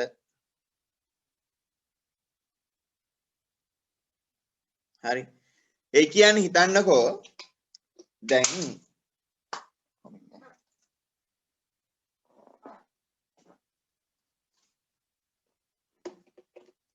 දැන් හිතන්න කැලයක් ඇතුලේ ඉන්නවා මුවෝ සහ සිංහයෝ. හරි. දැන් මොකද හිතන්නේ ඔයාලා? මේ කැලේ හොඳ විදිහට දිගටම තියෙන්න නම් කියන්නේ සත්ත්ව ගහනයත් ඔය විදිහට තිබිලා කියන්නේ සත්තුත් ඔය විදිහට ඉඳලා. හරි. තියෙන්න නම් මොකද වෙන්න ඕන? ඒකේ යම්කිසි බැලන්ස් වීමක් සමතුලිතතාවයක් හරි තියෙන්න ඕන මුව සහ සිංහයෝ අතර. කියන්නේ මුව පහයි සිංහයෝ පහයි තියෙන්න ඕන කියන අතන්දරේ නෙමෙයි. හරි. ලගේ හැකියාව සහ ශක්ති ප්‍රමාණය අනුව බැලන්ස් වීමක් සිංහයෝ 2යි මුවෝ 10යි. කොහොම සමතුලිත වීමක් තියෙන්න ඕන. හරි. ඔන්න ඔය සමතුලිත වීමට දැන් හිතන්නකෝ එහෙම නැතුව මේක ඇතුළේ ඉන්නවා සිංහයෝ 100ක් විතර. සිංහයෝ 100ක් ඉන්නවා මුවෝ ඉන්නවා මුවෝ ඔන්න හිටිය මුවොත් 100ක්. සිංහයොත් 100යි මුවොත් 100යි. මොකද වෙන්නේ? දවසින් මුවෝ 100 මුවන් ගන්න මුවන් බින්දුව බවට පත් වෙයි. හරි. දැන් මොකද වෙන්නේ? ආය සිංහයන්ට කණ්ඩත් නැහැ, කැලේ ලස්සනකුත් නැහැ, මේ සත්තුත් නැහැ. ඇයි? මුවෝ ටික ඔක්කොම මරලා දාලානේ. එතකොට ඔන්න බැලන්ස් නැහැ. එතකොට ඒක ප්‍රශ්නයක්. හැබැයි මෙන්න මෙයාලා අතර තියෙන විවිධත්වය නිසා ඔය බැලන්ස් නැති වෙන එක ඇති වෙන්න පරිසරය මොකද වෙන්නේ? සමතුලිත වෙලා ලස්සනට තියෙනවා. හරි. සමතුලිත වෙලා ලස්සනට තියෙනවා. දැන් මුවෝ කියන කට්ටිය ටිකක් වේගෙන් ව්‍යාප්ත වෙන පිරිසක්. කියන්නේ මොකද වෙන්නේ? ප්‍රජනනය කියන දේ සිද්ධ වෙලා යාලා ටිකක් වේගෙන් ව්‍යාප්ත වෙන පිරිසක්. සහ එයාලගේ හැසිරීම, එයාලා කන බොන දේවල් විවිධ වෙනස් විදියක්. සිංහයාට ගියම මෙයා වෙනස් විදියක්. හරි. සිංහයා ස්ථානිකව හැසිරෙන්නේ ඔක්කොම එයාගේ වෙනස් විදියක්. හරි. ඊට ජර ඒ ජීවි කොට්ටාස දෙක අතර, ඒ ජීවි විශේෂ දෙක අතර ලස්සන ජෛව විවිධත්වයක් තිබ්බ නිසා තමයි ඒ දෙකොල්ල බැලන්ස් කරගන්නේ. ඒ දෙකොල්ල බැලන්ස් වෙන්නේ. මේ පරිසරය සමතුලිත පරිසරයක් බවට පත් වෙන්නේ. හරි. දැන් අපි සැලකුවේ සිංහයමෝ විතරයිනේ. හිතන්න මේ පරිසර පද්ධතිය තුළ ඉන්නවා ජීවි විශේෂ බොහෝමයක් ජෛව විවිධත්වයෙන් ඉතාමත් ඉහළයි. මොකද වෙන්නේ? පරිසර සමතුලිතතාවය එතකොට සුපිරිම උපරිම විදිහට තියෙනවා. සුපිරිම විදිහට එතකොට අපිට හදා ගන්න පුළුවන් පරිසර සමතුලිතතාවය. විවිධ ජීවි විශේෂමය වනය තුල ඉන්නවා නම් ජෛව විවිධත්වය ඉතාමත් ඉහළයි නා. හරි සිංහ විතරක් නෙමෙයි. කොටිත් ඉන්නවා. මුව විතරක් නෙමෙයි. හාවෝ, ගෝන්නු, ඔහොම හැමෝම ඉද්දින්. මේක ලස්සනට බැලන්ස් වෙලා සුපිරි සමතුලිතතාවයක්, ස්ථායීතාවයක් මේ පරිසරය තුල ගොඩනගෙන ජෛව විවිධත්වය ඉහළ වෙන්නේ ඉහළ. ඒකට පැහැදිලිව අපිට තේරෙනවා මේ පරිසර සමතුලිතතාවය කියන එක තියාගන්න. ඔන්න ඔය කියන ජීවීන් අතර විවිධත්වය, ජෛව විවිධත්වය කියන එක අනිවාර්යෙන් වැදගත් වෙනවා. ඔක්කොම එකම විදිය වුණා කියන්නේ ජෛව විවිධත්වයක් නැහැ. සිංහයත් තනකොළ කන්නේ, මුවත් තනකොළ කන්නේ. සිංහයත් තනකොළ කනවා, මුවත් තනකොළ කනවා. මොකද වෙන්නේ? එතකොට අවුල් වැඩේ නේ. ඒ දෙන්නම තනකොළ කන එක තමයි කරන්නේ. එතකොට එතන නෑ සමතුලිත වෙන්නේ නෑ. එක්ක දෙගොල්ලම මැරලා නැත්නම් දෙගොල්ල මොනවා හරි මොකක් හරි වෙන්න පුළුවන් සමතුලිත වෙන්නේ නැහැ. ඒක පරිසර සමතුලිතතාවයේ කෙරෙහි ජෛව විවිධත්වය ඉතාමත් වැදගත් වෙනවා. හරි ජෛව විවිධත්වය ඉතාමත් වැදගත්. පළවෙනි ප්‍රයෝජනය තමයි ජෛව විවිධත්වයේ පරිසර සමතුලිතතාවයේ රැක ගැනීම හෝ පවත්වාගෙන යන්න. ඒක තියෙන්න ඕන ජෛව විවිධත්වය නැති වුණොත් ඒක වෙන්නේ නැහැ. හරි. ඊළඟ එක තමයි සුන්දරත්වය. පරිසරයේ කියන සුන්දරත්වය වැඩි වෙනවා. අපි ඒක දන්නවනේ. නේ? දැන් අපි කවුද අපේ මේ ලංකාව ගත්තාම දැන් ওই මිනිස්සු විනාශ කරන් ගියාට ලංකාව හරි ලංකාව කියලා කියන්නේ ලෝකෙ තියෙන රටවල් අතරින් ජෛව විවිධත්වයෙන් ඉතාමත් ඉහළ ස්ථානයක් ගන්න රටක්. හේතුව ලංකාවේ තියෙන කාලගුණික දේශගුණික තත්ත්වානුව ලංකාවේදී අපිට පුළුවන් ඉතාමත් කෙටි කාල පරාසයකදී පැය 2-3ක වගේ කෙටි කාල පරාසයකදී විවිධ දේශගුණික තත්ත්ව අත්විඳින්න. හරි විවිධ පරිසර පද්ධති අත්විඳින්න පුළුවන්. හරි හොඳම උදාහරණය දඹුල්ලේ ඉඳන් මාතලේට එද්දී හිතන්න. දඹුල්ලේ ඉඳන් මාතලේට එද්දී. හරි දඹුල්ලේ කියන්නේ දඹුල්ලේ පන්සල පැත්ත ගැන පොඩ්ඩක් හිතන්න. ඒ පැත්තට යන්න ටිකක් අර මොකද වෙන්නේ? කර්කශ ගතිය, ශුෂ්ක ගතිය ටික වැඩි වෙනවා. හැබැයි කෙලින්ම ආයේ මාතලේට මාරු වෙද්දී අර තෙත පරිසරය. තෙත් කලාපය කියන්නේ තෙත් පරිසරයක් තියෙන පරිසරයක් අපිට හම්බ වෙනවා. බලන්න එතකොට ජෛව විවිධත්වයෙන් ඉහළම රටක් ලංකාව කියලා කියන්නේ. හරි. ඔය පොළොන්නරුවට ගියාම ටිකක් රස්නේ. පොළොන්නරුව ඉඳන් එතනින් මෙහෙම මඩ කලපොඩි ගිහපම ඔන්න වෙරළබඩ පරිසරය අපිට හම්බ වෙනවා. මම කැම්පස් එකේ පාර ගැන මම මේ කියන්නේ. හරි. අපි විවිධ පරිසර පද්ධති අපි ටික් අපිට හොයාගන්න පුළුවන් මේ ලංකාවේ තේින් තමයි ලංකාව ලස්සන රටක් වෙන්නේ. මේ අවාසනාවකට මිනිස්සු විනාශ කරනවා. හරි. මොකද කරන්නේ? ගෙවල් හදද්දී සෑහෙන ලොකු කැලෑ කපලා දානවා. ගේ හදන්න, හොටෙල් හදන්න. මිනිස්සු ලංකාවේ මිනිස්සු ලොකු අපරාධයක් කරන්නේ නේ. හරි. දැන් අපි අපේ මේ ගෙවල් ළඟ සෑහෙන දුක් වෙන මට ඒක වෙනුවෙන් මට ක්‍රියාත්මක වෙන්න බෑ මෙහෙ තනියම. හරි. මේ ගෙවල් වල ළඟ ඉඩමක් තිබුණා ලොකු ඉඩමක්. සෑහෙන ගස් ප්‍රමාණයක් තිබ්බා. කොස් ගස්ද පොල් ගස්ද සෑහෙන ගස් ප්‍රමාණයක් තිබ්බා. හරි. ඊපස්සේ ළඟදී ඉඩම ගත්ත කට්ටිය. තිබ්බ ඔක්කොම ටික කපලා ගිහලා අර පරිසරයේ තිබ්බ තෙත ස්වභාවය අර හෙවන හැමදේම දැන් නැහැ. තනිකර වේලිච්ච පරිසරයක් විතර එතන තියෙන්නේ. නැත්තම් මේ අපේ ගෙවල් වලට පරිසරයේ තෙත පරිසරයක්, ලස්සන පරිසරයක්. ඒ ඔක්කොම ටික නැති වුණා ඒ ගස් ටික කපලා දාපු නිසා. හරි. ඔය බලන්න මේ පරිසරයේ ඔය කියන්නේ මේ එතන සුන්දරත්වයේ තිබ්බේ ඒ ජීවීන් අතර ජෛව විවිධත්වයේ තිබ්බ නිසා. හරි. එතකොට ඒක වෙනම කතන්දරයක්. ඔය දෙවෙනි ප්‍රයෝජනය තමයි දෙවෙනි වැදගත්කම තමයි ජෛව විවිධත්වයේ තියෙන සුන්දරත්වය පවත්වා ගැනීම. එහෙම නැත්නම් සුන්දරත්වය ආරක්ෂා කිරීම, සුන්දරත්වය වැඩි කිරීම කියන දේ ජෛව විවිධත්වයේ තියෙන තැනකට කරන්න පුළුවන්. පොකුණක් අරගන්න. පොකුණේ තින්නේ ගප්පි ටිකක් විතරයි නා සහ වැස්සේ ගප්පි අතර ඉන්නවන තා වෙන අය. සාරි ගප්පි, ප්ලේටි ඔහොම ගොඩ ඉදි ලස්සන. ඒ ලස්සනයිනේ වැඩිපුරනේ. කොට ජෛව විවිධත්වය අනිවාර්යෙන් උපකාරී වෙනවා. පරිසරයේ සුන්දරත්වය පවත්වා ගන්න. හරි. ඊළඟ ජෛව විවිධත්වය ආය වැදගත් වෙනවා. ජීවි විශේෂ අතර තරංගය අඩු කරන්න. ජී විශේෂ අතර තරංගය අඩු කරන්න. මොකද්ද මේ ජීවි විශේෂ අතර තරංගය කියලා කියන්නේ? අපි දන්නවා. හොඳම උදාහරණේ ශාක. හරි. ශාක තමයි හොඳම උදාහරණය. ශාකය තරංග කරනා මොනකටද? වැඩිපුර තරංග කරනවා ශාකය මොනවා වෙනුවෙන්ද? ආලෝකය වෙනුවෙන්. හරි. බලන්න. ඔව්. ඉඩ කඩ වෙනුවෙන්. එයාට තියෙන ඉඩ කඩ වෙනුවෙන්.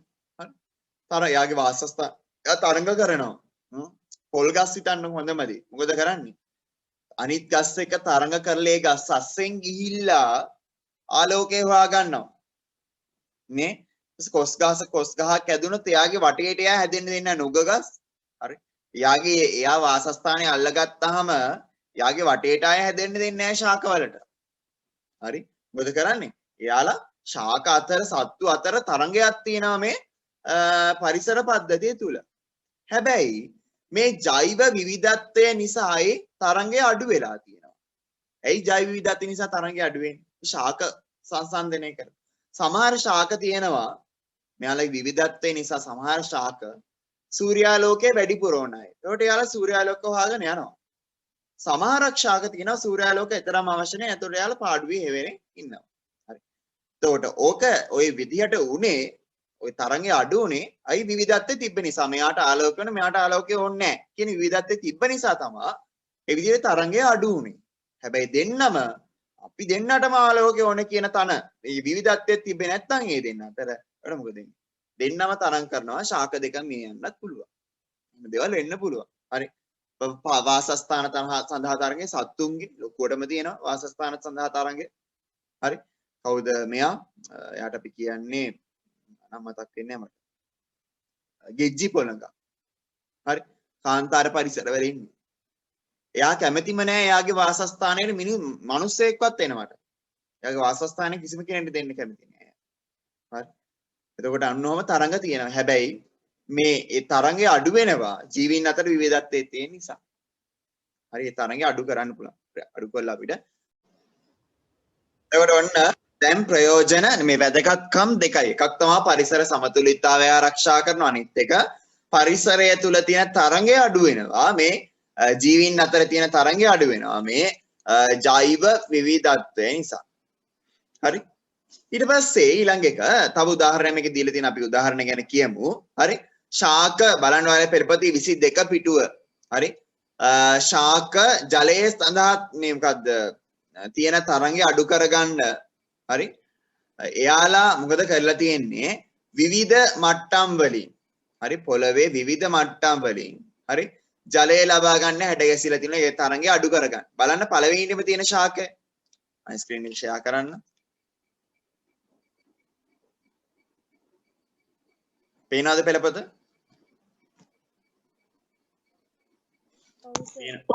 ඔව් සර්. බලන්න අපි මේක ගත්තහම මෙතන අපිට පේනවා. හරි මෙතන අපිට පේනවා. හරි. මෙයාගේ මොකද දැන් මේ ජලයේ තරංග සඳහා මේ ශාක ඔක්කොම පොළවෙන් ජලය ලබා ගන්න තරංග කරනවානේ. හැබැයි මෙයාලගේ විවිධත්වය නිසා මේ තරංගය අඩු වෙලා තියෙනවා. හරි. මෙයාලා මොකද කරන්නේ? මෙයාගේ මුල් ටික අරන් ගිහින් තියෙනවා පොළව ඇතුළට. එතකොට මෙයා ජලය අරගන්නේ පොළව ඇතුළේ. මෙයා මොකද කරන්නේ? මෙයා පොළව මතු පිටේ තමයි මෙයාගේ මුල් තියන්නේ. මෙයා පොළව මතු පිටින් ජලය අරගන්නවා. හරි. ඊට පස්සේ මොකද වෙන්නේ? මෙයා මේ මුල් වලින් මෙයා වායු ගෝලයෙන් ජලය අරගන්න කෙනෙක්. ජල වාෂ්ප අවශෝෂණය කරගන්න කෙනෙක්. හරි. බලන්න එතකොට මේ ශාක අතර විවිධත්වයේ තිබෙන නිසා පොළව තුල ජලයේ තිබ්බ තරංගය අඩු කරගත්තා.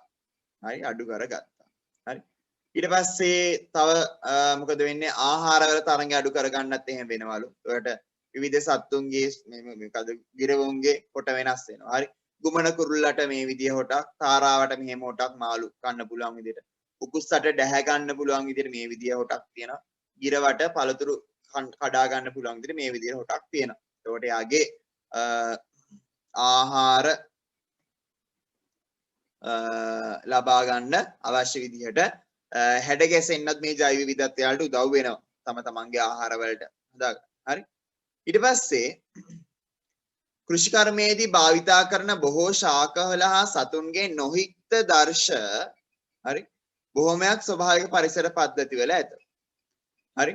පලිබෝධීන්ට ඔරොත්තු දීම, අහිතකර පරිසර පද්ධති තත්ත්ව දරා සිටීම, හරි. ලෙඩ රෝග වල ඔරොත්තු දීම ආදියට හේතු වන ඥාන මෙම නොහික්ත දර්ශවල ඇත. එම ඥාන කෘෂිකර්මාන්තයේදී හිතකර ලෙස භාවිතයට ගත හැකි වී තිබෙන්නේ ජෛව විවිධත්වය හේතුවෙනි. හරි. ඒ කියන්නේ දැන් අපි හිතමු මෙන්න මෙහෙම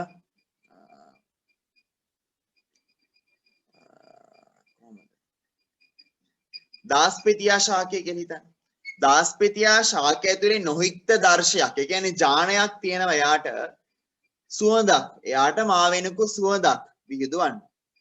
මේ සුවඳෙන් පුළුවන් මෙයාට වගාවට මොනවා වෙන එකද? කෘමීන් වෙන එක වළක්වන්න. හරි. ඔය විදිහට එක එක ශාක සහ සතුන්ගේ තියෙන නොහික්ත දර්ශන. කියන්නේ විශේෂ වුණු නොහික්ත දර්ශන කියන්නේ නිකම් එයාට ආවෙනුක ලක්ෂණයක් වයිල්ඩ් ටයිප් එකක් කියලා කියන අපි. කොහොමද කියන්නේ? හරි සිංහල තේරුම. කියන්නේ බලලා. හරි සිංහල තේරුම. හරි.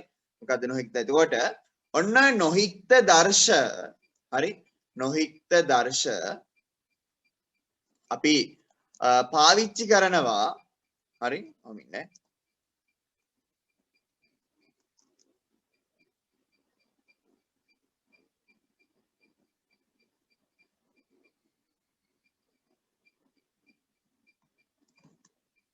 හරි මේ නොහික්ත දර්ශ අපි පාවිච්චි කරනවා කෘෂි කර්මාන්තයේදී අපිට හිතකර වෙන විදිහට ඥාන කෘෂි කර්මයේදී හරි කියන්නේ අපි දැන් අර ලෙඩ රෝග වලට ඔරොත්තු දෙන දැන් අපි දන්නවා අපි ඉගෙන ගත්තා මතකද අපි ඉගෙන ගත්තා පළවෙනි පාඩමේදී හරි බඩ ඉරුඟු වලට එයාට ඔරොත්තු දෙන විදිහට ඒකද අපි කවුද ඒ ගන්න බැක්ටීරියාව ඔරොත්තු දෙනවා කාටද පරිබෝධකෙට ඒ හින්දා ඒ බැක්ටීරියාවේ නොහික්ත දර්ශය ඒ කියන්නේ එයාගේ ඥානය අරගෙන හරි මං කියනවා හරි ඒ ඥානය අරගෙන අපි දානවා බඩ ඉරුඟු වල ඇතුළට. ඒක බඩ ඉරුඟු ඇතුළට දාපුවාම එතකොට මොකද වෙන්නේ? ඒ බඩ ඉරුඟු ඔන්න ඔරොත්තු දෙන්න පටන් ගන්නවා පරිසරයේ ඉන්න පලිබෝධකයින්ට. එතකොට ඔය ඒ නොහික්ත දර්ශ අපිට හම්බෙන්නේ මේ පරිසරයේ විවිධත්වයක් තියෙන නිසා, ජෛව විවිධත්වය නිසා. එතකොට ඒ නොහික්ත දර්ශ අපිට කෘෂි කර්මාන්තයේදී පාවිච්චි කරන්නත් පුළුවන්. හරි?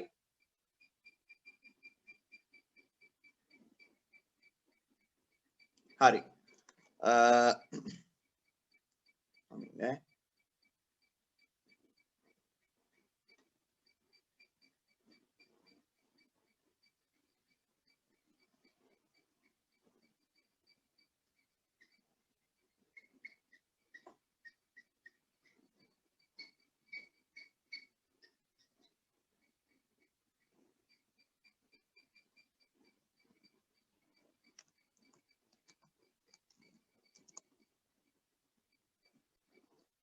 මේ පරිසරයේ පවතින විවිධ දේවල් වලට හරි ඔරොත්තු දෙන්න නැත්නම් ඒවට ගැළපෙන විදිහට ජීවීන් තුල පවතින ඥානයකට තමයි අපි කියන්නේ ඥාන විශේෂයකට තමයි අපි කියන්නේ නොහික්ත දර්ශයක් කියලා. එතකොට ඔන්න ඔය ජීවීන්ගෙන් ජීවිතයේදී එක එකකට එක එක නොහික්ත දර්ශ තියෙනවා.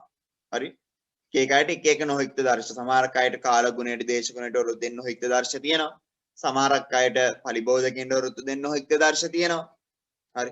ඔන්න ඔය විදිහට තියෙන නොහික්ත දර්ශ අපි කෘෂි කර්මාන්තයේදී පාවිච්චි කරනවා අපේ වගාවන් ආරක්ෂා කරගන්න ඒවා හොඳ තත්ත්වයේ පවත්වාගෙන යන්න. එතකොට එතනදිත් අපිට ඒ ජෛව විවිධත්වයේ හේතු වෙන ඔය ඥාන කෘෂි කර්මාන්තයේදී භාවිත කරන්න. මේ ඥාන අරගෙන කෘෂි කර්මාන්තයේදී භාවිත කරන්න හේතු වෙනවා. හරි. තව දෙයක් තමයි ආවේනික ජීව විශේෂ ඇතිවීම. ජෛව විවිධත්වය නිසා මොකද වෙන්නේ? ආවේනික ජීවි විශේෂ ඇති වෙනවා. එතකොට ආවේනික ජීවි විශේෂයක් කියන්නේ මොකක්ද? අපිට දන්න විදිහට කියන්න ඔයාලා. දන්න විදිහට අච්චුපද බලන්න නෙමෙයි.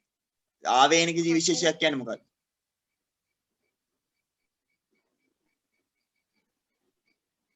එක් ප්‍රදේශයක පමණක් සිටින ඔව්. ජීවී ඔව්.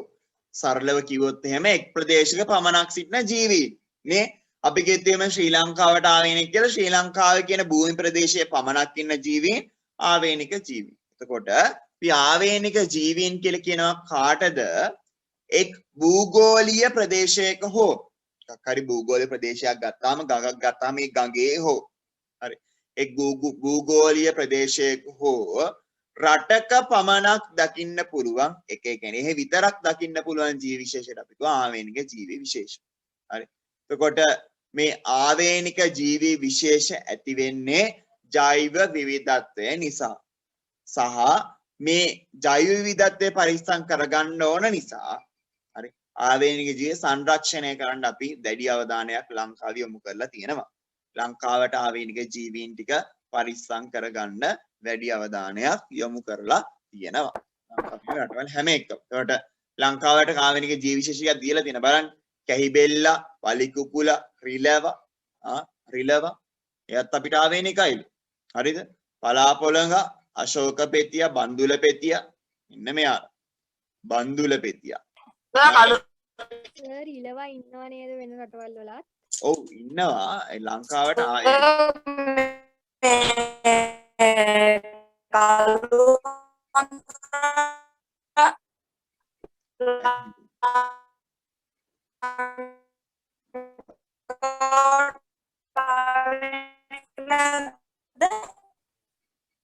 මට ඇහුන්නේ සර් කළුවන්දුරට ආවේනිකයි. කළුවන්දුරට ආවේනික කියන්නේ කාටද ඇහෙනවද රන්දික් කියන්නේ මොකක්ද කියලා? සර් කළුවන්දුර ලංකාවට ආවේනිකයි කියලා. කළුවන්දුරා. කළුවන්දුරාද? ඔව් සර්. ඔව් සර්. නෑ නේද? එයා ලංකාවට ආවේනික නැහැනේ. අර දැන් ওই රූපෙන්ලා තියෙන රිලව තමයි ලංකාවට ආවේනික සත්‍යය නේද? කළුවන්දුරා. එයා ලංකාවට ආවේනික සතෙක් නෙවෙයි වෙන්න ඕන. මොකද එයා පින් රටවල ලකින් ඉන්න පැහැදිලිවනේ. ඔව්.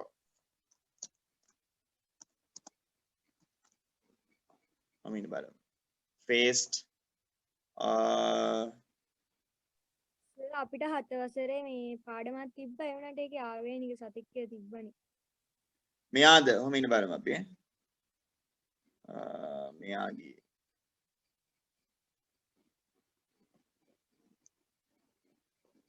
කළුවන්දුරා.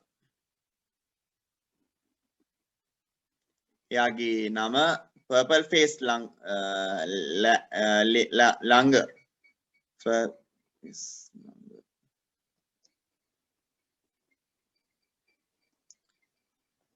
ඔව් ශ්‍රී ලංකා කළුවන්දුරා. ඔව් එතකොට යා ශ්‍රී ලංකා කළුවන්දුරා කියන කෙනා ලංකාවට ආවේනික. ශ්‍රී ලංකා කියන නම එන්නේ නිසානේ. හරි. ශ්‍රී ලංකා කළුවන්දුරා කියන කෙනා අපේ ලංකාවට ආවේනික වඳුරයි. කළුවන්දුරා තමයි. හරි අපිට ආවේනිකයි. හරිද? එතකොට ওই විදිහට අපේ මේ ආවේනික ජීවීනුත් ඇති වෙනවා. තව ඊට පස්සේ දීලා තියෙනවා මොකද්ද?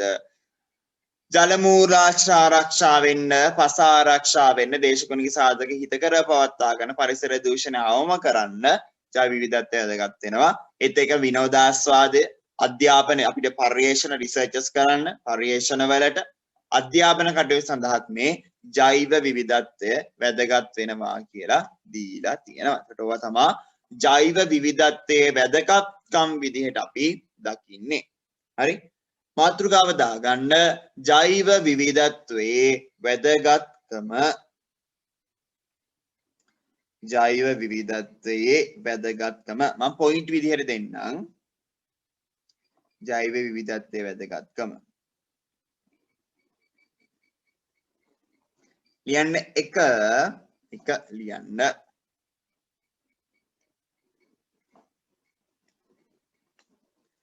පරිසර සමතුලිතතාව ආරක්ෂා කර ගැනීමට.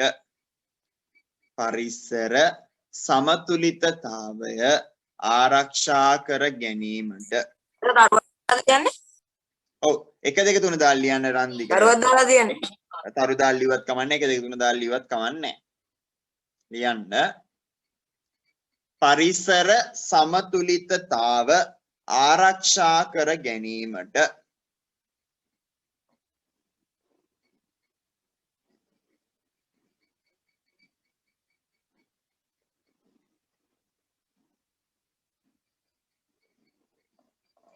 එක හරි දෙක ලියන්න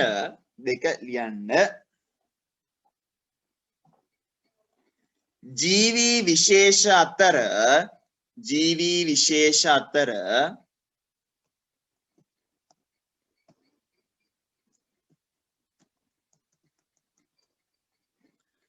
තරංගය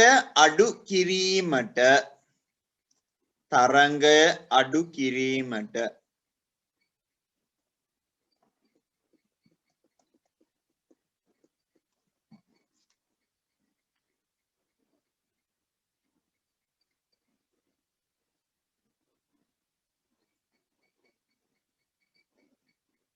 හරි තරංගය අඩු කිරීමට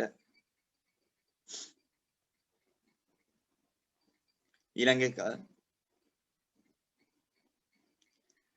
කෘෂිකර්මාන්තයේදී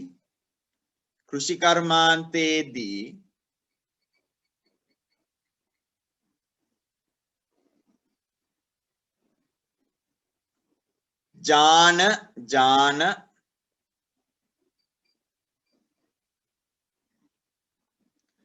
හිතකර ලෙස භාවිතයට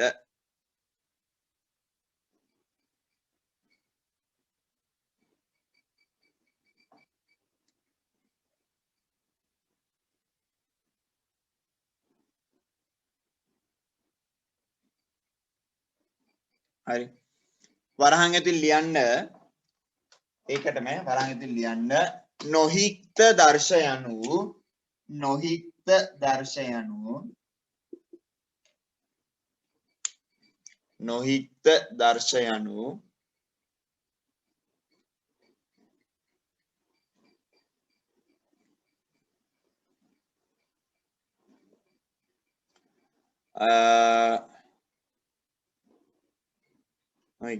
යනු පරිසර තත්ත්වවලට ඔරොත්තු දීමට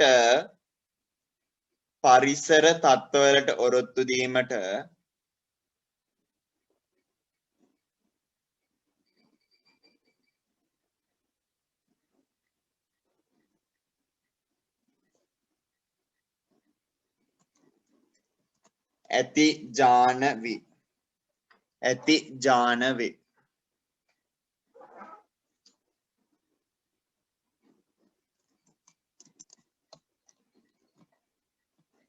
බලන්න වහන්න හරි ඊළඟ ලියන්න ඊළඟ එක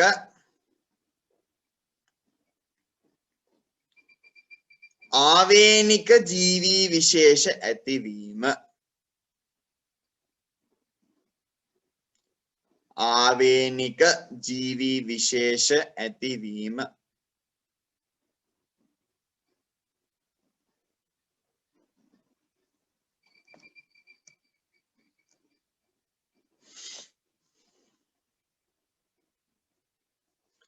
වරහන් ඇතුළේ ලියන්න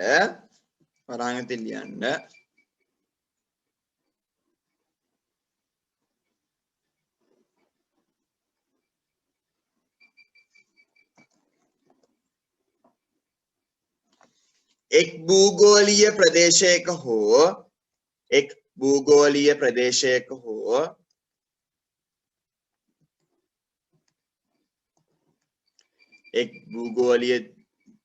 භූගෝලීය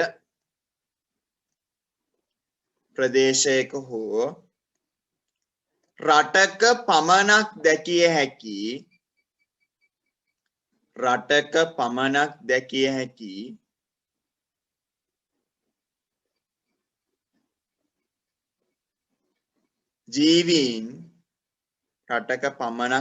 හැකි ජීවී විශේෂ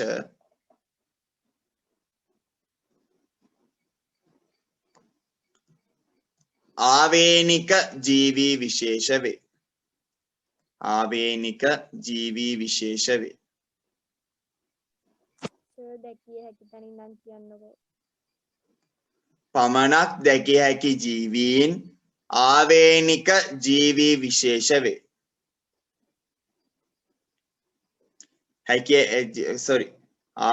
දැකිය හැකි ජීවී විශේෂ ආවේනික ජීවී විශේෂ වේ.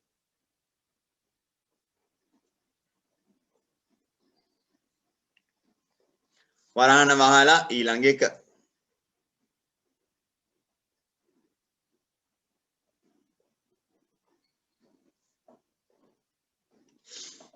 ඊළඟ එක ජල මූලාශ්‍ර ආරක්ෂා වීම. ජල මූලාශ්‍ර ආරක්ෂා වීම. කමාවක්. පස ආරක්ෂා වීම. පස ආරක්ෂා වීම.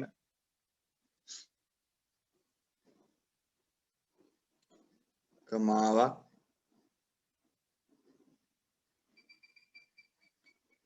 දේශගුණික සාධක. දේශගුණික සාධක.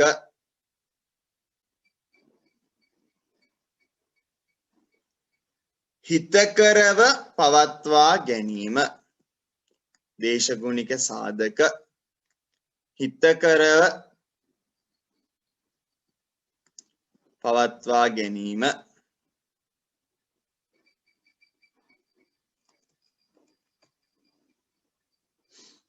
සහ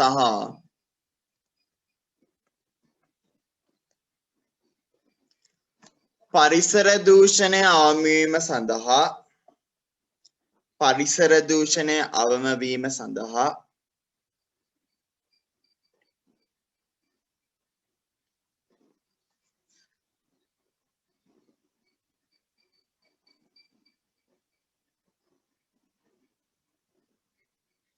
ඊළඟ එක විනෝදාස්වාදය.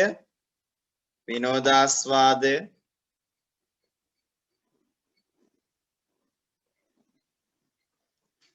කමාවක් විවිධ පර්යේෂණ සහ විවිධ පර්යේෂණ සහ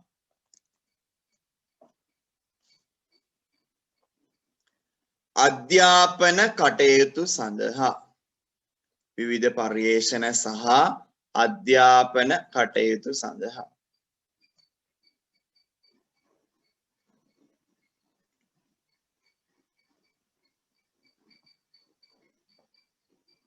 මොකක්ද ඒක ආයි කියන්න විවිධ විනෝදාස්වාදය කමාවක් විවිධ පර්යේෂණ සහ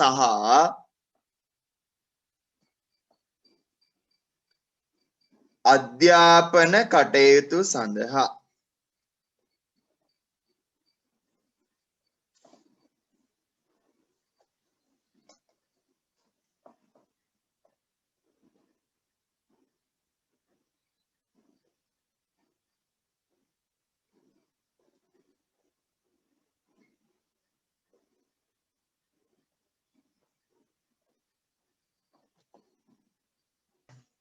එතකොට දැන් ඔන්න ජෛව විවිධත්වය කියන එක අපි කතා කරලා ඉවර කරා. හරි ඉවර කරන්න තව තියෙනවා. ඔය ජෛව විවිධත්වයේ වැදගත්කම ඔච්චර වුණාට ඔහම තිබුණාට හරි ඒක ටික ටික විනාශ වෙමින් පවතින. ඒ ජෛව විවිධත්වය නැති වෙමින් පවතින. ඒකට තර්ජන තියෙනවා. හරි මොනවාද මේ පවතින තර්ජන? තර්ජන කිව්වහම අපිට මතක් වෙන්නේ මිනිස්සු කරන වැඩනේ. මිනිස්සු කරන වැඩ විතරක් නෙමෙයි ස්වභාවිකව පරිසරයෙන් ඇති වෙන තර්ජන. කියන්නේ ස්වභාවික තර්ජනත් මේක වෙනුවෙන් යම් කිසි බලපෑමක් සිද්ධ කරනවා. හරි එතකොට දැන් අපි දන්නවා ඉස්සර හිටිය ඩයිනෝසිරස්ලා මැමත්ලා. හරි මැමත් කියන්නේ හරි දන්නවනේ මැමත් අඳුරන අයිස් එජ් එකේ ඉන්නේ. මැමත්ලා ඩයිනෝසිරස්ලා හිටියා. මෙයාලා එහෙම නැති වෙන්න හේතුව මේ ස්වභාවික පරිසරයේ තිබ්බ දේවල් කියලා තමයි කියන්නේ. හරි එතකොට මේ ස්වභාවික ඇති වෙන ක්‍රියාවලිය ස්වභාවික තර්ජන විදිහට අපිට අරගන්න පුළුවන්. උල්කාපාත පතනය වීම, ගිනි කඳු පිපිරීම, ලැබුගිනි, සුනාමි, නායයන්, ජල ගැලීම් වගේ. එතකොට ඩයිනෝසිරස්ලා නැති වුණා කියලා කියන්නේ උල්කාපාතයක් කඩා වැටිලා. හරි උල්කාපාතයක් කඩා වැටීමෙන් තමයි ඩයිනෝසරයන් නැති වෙලා තියෙනවා කියලා කියන්නේ. ඊපස්සේ මැමත්ලා මද වුණා කියලා කියන්නේ අපේ මේ ගෝලීය උණුසුම ඉහළ යෑමත් එක්ක පෘථිවි ගෝලයේ උණුසුම ඉහළ යෑමත් එක්ක මැමත්ලා වඳ වුණා කියලා කියනවා. හරි ඔන්න ඔය විදිහට ඉතින් ස්වභාවික ක්‍රියාවල් නිසාත් මේ ජෛව විවිධත්වය අපිට නැති වෙලා ගියා. අඩු වෙගෙන යනවා. මැමත්ලා ප්‍රදේශ නැතිනේ. ඔව් මැමත්ලා ඉන්නේ ශීත ප්‍රදේශය. එයාලා කියන්නේ එයාලගේ දේහයේ තියෙන විදිහට අපිට හිතා ගන්න පුළුවන් මෙයා ශීත ප්‍රදේශවල කියලා. කියන්නේ යාගේ ලෝම වලින් වැසිච්ච යාට සමක් දේහයක් නිර්මාණය වෙන්නේ ආ ශීත ප්‍රදේශයට ඉන්න විදිහට අනුවර්තනය වෙලා නිසා. හැබැයි උණුසුම වැඩි වෙන්න යාලට ජීවත් වෙන්න බැරි තත්ත්වයක් ගොඩනැගිලා යාලා වඳ වෙලා ගියා. ගෝලීය උණුසුම වැඩි වෙද්දී. හරි. එතකොට ඔය ස්වභාවික දේවල් මානව ක්‍රියාකාරකම්. හරි. මානව ක්‍රියාකාරකම් එක තමා වනාන්තර මම අර කියපු විදිහට වනාන්තර නැති කරන එක. ඒතර වනාන්තර නැති කරද්දී හරි ප්‍රධාන වෙන දේ ජීවින්ට තියෙන වාසස්ථාන නැති වෙනවා. දැන් ඔය අපි කියනවා අලි වැට ගහන්න අරකද මේකද අලි ගමට එනවා අරකද මේකද කියලා. හැබැයි මිනිස්සුන්ට අමතකයි මිනිස්සුද ඒ අලියාගේ වාසස්ථානය හොරකම් කරේ නැත්නම් අලියාද මිනිස්සුන්ගේ වාසස්ථානය හොරකම් කරන්න එන්නේ. කියන එක මිනිස්සුන් අමතකයි නෑ ඒක නෙමෙයි උනේ. කැලෑ එලි කර මිනිස්සු හිතන්නේ මිනිස්සුන්ට තමයි මේ හැම දෙයකම අයිතිය. මේ ඉඩම් දැන් මිනිස්සුන්නේ මොකද්ද රජයේ විසිනුත් කරලා තියෙන මොකද්ද මේ කොටස රජයේ ඉඩම මේ කොටස මෙයාගේ ඉඩම කියලා බෙදලා දීලා ලස්සන හදලා දීලා තියෙනවා. හැබැයි මේ අයිතිය තියෙන මිනිසාට විතරක් නෙමෙයි. පැහැදිලියමනේ මේ අයිතිය සත්තුන්ට සහ අනිකුත් ජීවීන්ට තියෙනවා. ඒ අයිතිය යාලට දෙන්න ඕන අපි. නේද? දැන් කොච්චර සත්තුන්ට හිරිහැර බාධක තියෙනවද? මේ වගාවන් හදනවා ලොකු කැලෑ එලි කරලා ඊට පස්සේ මොකද කරන්නේ? ඒකට ඉන්න සත්තුන්ට බාධා කරනවා. නේද? ඒ ඔක්කොදිම අපි දෙපාරක් හිතන්න ඕන මේ ජීවීන්ගේ වාසස්ථාන අපි පරිස්සම් කරන්න. වාසස්ථාන පරිස්සම් කරේ නැත්නම් මේ ඉන්න ජීවීන් අපිට නැති වෙලා යනවා. හරි. එතකොට එහෙම කියලා ජීවීන්ට වාසස්ථාන හදන්න ඕන කියලා අපේ ගෙදර මීයෝ නැහැ. මීයොන්ට වාසස්ථානය හදන්න ඕන කුණු ගොඩක් හදන්න ඕන. කොළ ගොඩක්. එහෙම කරන්න එපා. ගේ ඇතුළේ අපිට ගැළපෙන දේවල් අපි කරන්න ඕන. හරි. එතකොට අපි මේ විදිහට වනාන්තර විනාශ කළ මිනිසා විසින් අපි එයාලගේ වාසස්ථාන නැති කරලා තියෙනවා. හරි. ඊට පස්සේ ඊළඟ එක සම්පත් අධිපරිහරණය සහ පරිසරයට විවිධ දූෂක එකතු කිරීම. සම්පත් අධිපරිහරණය කියලා කියන්නේ මිනිසා තියෙන දේවල් වැඩිපුර අධිපරිහරණය අධිකව පරිහරණය කරනවා. හරි. එතකොට ජීවීන්ට මේ දේවල් අහිමි වෙන විදිහට. හරි. ඊට පස්සේ පරිසර දූෂණය ලොකු බලපෑමක් කරනවා. පරිසර දූෂණය කියන දේ සිද්ධ කරපුවාම වායු දූෂණය මේ හැම දෙයකදීම ජල විශේෂයෙන්ම ජල දූෂණයේදී ජලයේ තියෙන ජෛව විවිධත්වය සම්පූර්ණයෙන් නැති කරන මේ ජීවීන් විනාශ කරලා මේ හරි ඔන්න ඔය විදිහට මේ මිනිසා පරිසර දූෂණයට මහඟු දායකත්ව පරිසරයේ ජෛව විවිධත්වය අඩු කරන් ලොකු දායකත්වයක් කැතම වැඩක් කරන සත්වෙක් තමයි මිනිසා. වැරදිම වැඩේ කරන සතා මිනිසා. හරි. මම නම් අනුමත කරන්නේ ගෙයක් හදද්දී අපි අපිට ගෙවල් හදන්න ඕන. මිනිස්සු හදනවනේ. ගෙවල් හදද්දී හරි. ඔව් ඩයිනෝසරයන්ට වැඩි විශාලයි හිටියද? ඩයිනෝසරයන්ට වැඩි විශාල ජීවීන් නම් නිල්තල් මසා කිව්වහම කොහොමද දන්නේ? නෑ ඩයිනෝසර් කියන්නේ ශීරපායෙක් නෙමෙයි. විශාලම ශීරපායෙක් නිල්තල් මසා කියලා කියන්නේ.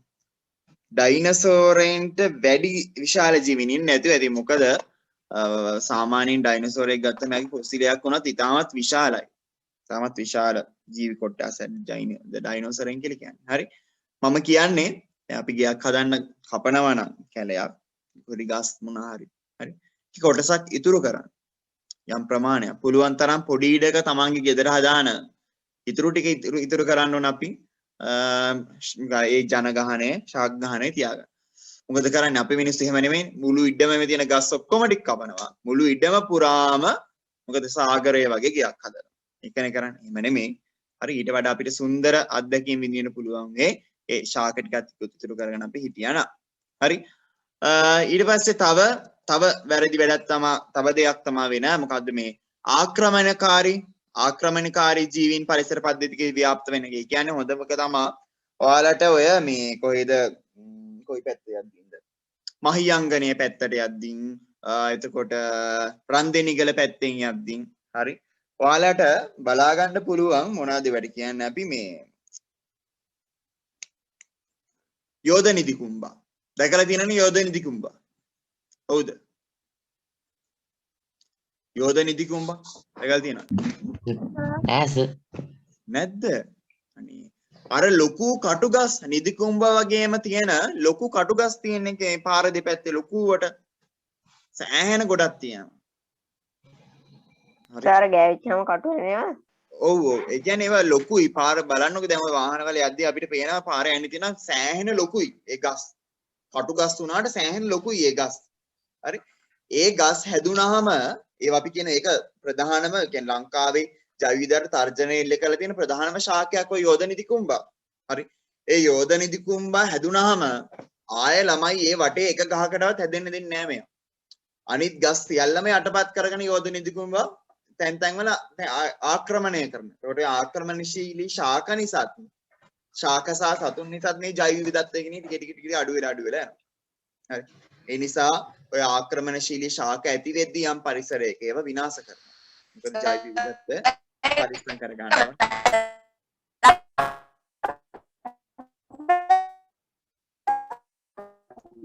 රන්දික සින්දුවක් කියනවා ගෑනේ නෑ රන්දික. chat එකේ හරි දාමු බලන්න. හරි. ඊට පස්සේ තව මිනිස්සු ජාන විකෘති කරනවා, ජාන විකිරණය කරනවා. මේකත් හරි මේ ජෛව විවිධත්වයට බාධා. දැන් ඔයාලට අපිට හිතෙනවා මාළුවෙක් ඉන්නවා. මාළුවාට හොටක් තියෙන ජානයක් හොටක් වෙන ජානයක් සෙට් කරොත් මාළුවා වෙනස් සතෙක් වෙන ජාන විවිධත්වය වැඩි වෙනවද? නෑ. හරි. ඒ ජාන විවිධත්වයට බාධා ඇති කරනවා. හරි.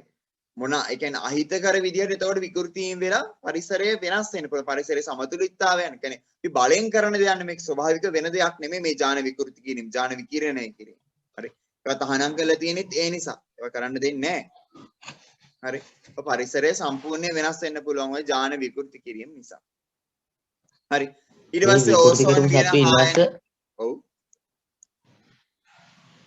ඒ විකෘති වෙච්ච සත්තු ඉන්නවා සමහර විට මූදේ විකෘති වෙච්ච සත්තු ඉන්නවා. ඒ කියන්නේ හොරෙන් කරනා ඉන්නවනේ තාම. හරි. නෑ යෝධ නිදිකුම ගහක්. වැලක් නෙමෙයි. හරි. එතකොට ඒ විකෘති වෙච්ච ජීවීන් නිසා පරිසරය වෙනස් වීම තියෙනවා. ඉතින් පරිසරයේ මොකද්ද? වැරදි විදිහට වෙනස් වුණු දේවල් තියෙනවා. විකෘති කිරීම නිසා. මම යෝධ නිදිකුම වල ෆොටෝ එකක් පෙන්නන්නම්. හරි. ඊට පස්සේ තව මොනවාද ඕසෝන් වියන හායන ගෝලීය උණුසුම ඉහළ යාම වගේ දේවල් නිසාත් මේ මොකද වෙන්නේ ජෛව විවිධත්වය අඩු වෙලා තියෙනවා. හරි. ඊට පස්සේ තව කියලා තියෙන මොනවාද ඔව් මේ මේ තර්ජන හේතුවෙන් ජෛව විවිධත්වය අඩු වෙලා සමහර සත්තු වඳ වීමේ තර්ජනයක් දැන් ඔය දන්නවද ලේන ඔය ඉරි තුන තියෙන ලේන ඒ ලේනත් මේ ළඟදී රතු දත්ත පොතට ඇතුළත් කරලා තියෙන වඳ වී යන සත්වයක් විදියට. හරි. වඳ වී යන ලංකාවේ නම් අපිට දකින්න පුළුවන්. හැබැයි එයා වඳ වී යන සත්වයක් විදියට ඇතුළත් කරලා තියෙනවා. එහෙම සත්ත්ව නැති වෙන එක හරි දුකයි නේ. හරි. ඊට පස්සේ තව දෙයක් අපිට තියෙනවා කියන්න. හරි. උණුසුම් කලාපයක් කියන්නේ මොකද්ද? ජෛව විවිධත්වයට අනුව. හරි. ජෛව විවිධත්වයට අනුව උණුසුම් කලාපයක් කියලා කියන්නේ මොකක්ද කියලා අපි බලන්න ඕන. හරි. අපිට පන්තිය වෙලාව ඉවර වෙනවා. නේද? පන්තිය වෙලාව ඉවර වෙනවා. අපි ඒ උණුසුම් කලාප කියන එක ගැන කතා කරමු ඊළඟ දවසේ. හරි. ඔයාලා මාතෘකාව දාගන්න ජෛව විවිධත්වයට ඇති තර්ජන. ජෛව විවිධත්වයට ඇති තර්ජන. ඔව් කවුද තූර්යා? මේවා තමයි මේ යෝධ නිදි කුඹ කියලා කියන්නේ. ඔය උඩම තියෙන ෆොටෝ දෙකේ සහ පහළ වම් පැත්තේ තියෙන ෆොටෝ එක. හරි. මාතෘකාව දාගන්න ජෛව විවිධත්වයට ඇති තර්ජන කියලා මාතෘකාව දාලා හරි මාතෘකාව දාලා ලියන්න මාතෘකාව දාලා ගෙදර ඉඳලා ජෛව විවිධත්වයට ඇති තර්ජන ටික ඔය අපි ජෛව විවිධත්වයේ වැදගත්කම ලිය වගේ පොයින්ට් අවුට් කරන්න ඊට පස්සේ අපි ඒ ටික හරිද කියලා හෙට බලමු මතක් කරන්න මට බලන්න හරි හෙට රෑ හෙට හවස 6:00 8:00 පන්තියේ තියෙනවා හරි අපි මේ කල් දැම්මත් අපිට කරගන්න වෙන්නේ නැහැ ඒ නිසා හෙට 6:00 8:00 පන්තියේ තියෙනවා හැමෝටම හරිද එහෙනම් අදට අපි පන්තිය මෙතනින් නතර කරමු හැමෝටම බුදු සරණයි අඩුපාඩු හදාගන්න වීඩියෝ එක දාපුවාම හරි එහෙනම් වැඩි කරගන්න හැමෝම මාතෘකාව දාගන්න ජෛව විවිධත්වයේදී තර්ජනය කළේ ඒකොලේට් කියලා ඒ කරලේට් කියලා. හොඳයි. හරි. එහෙනම් හැමෝටම බුදු සරණයි.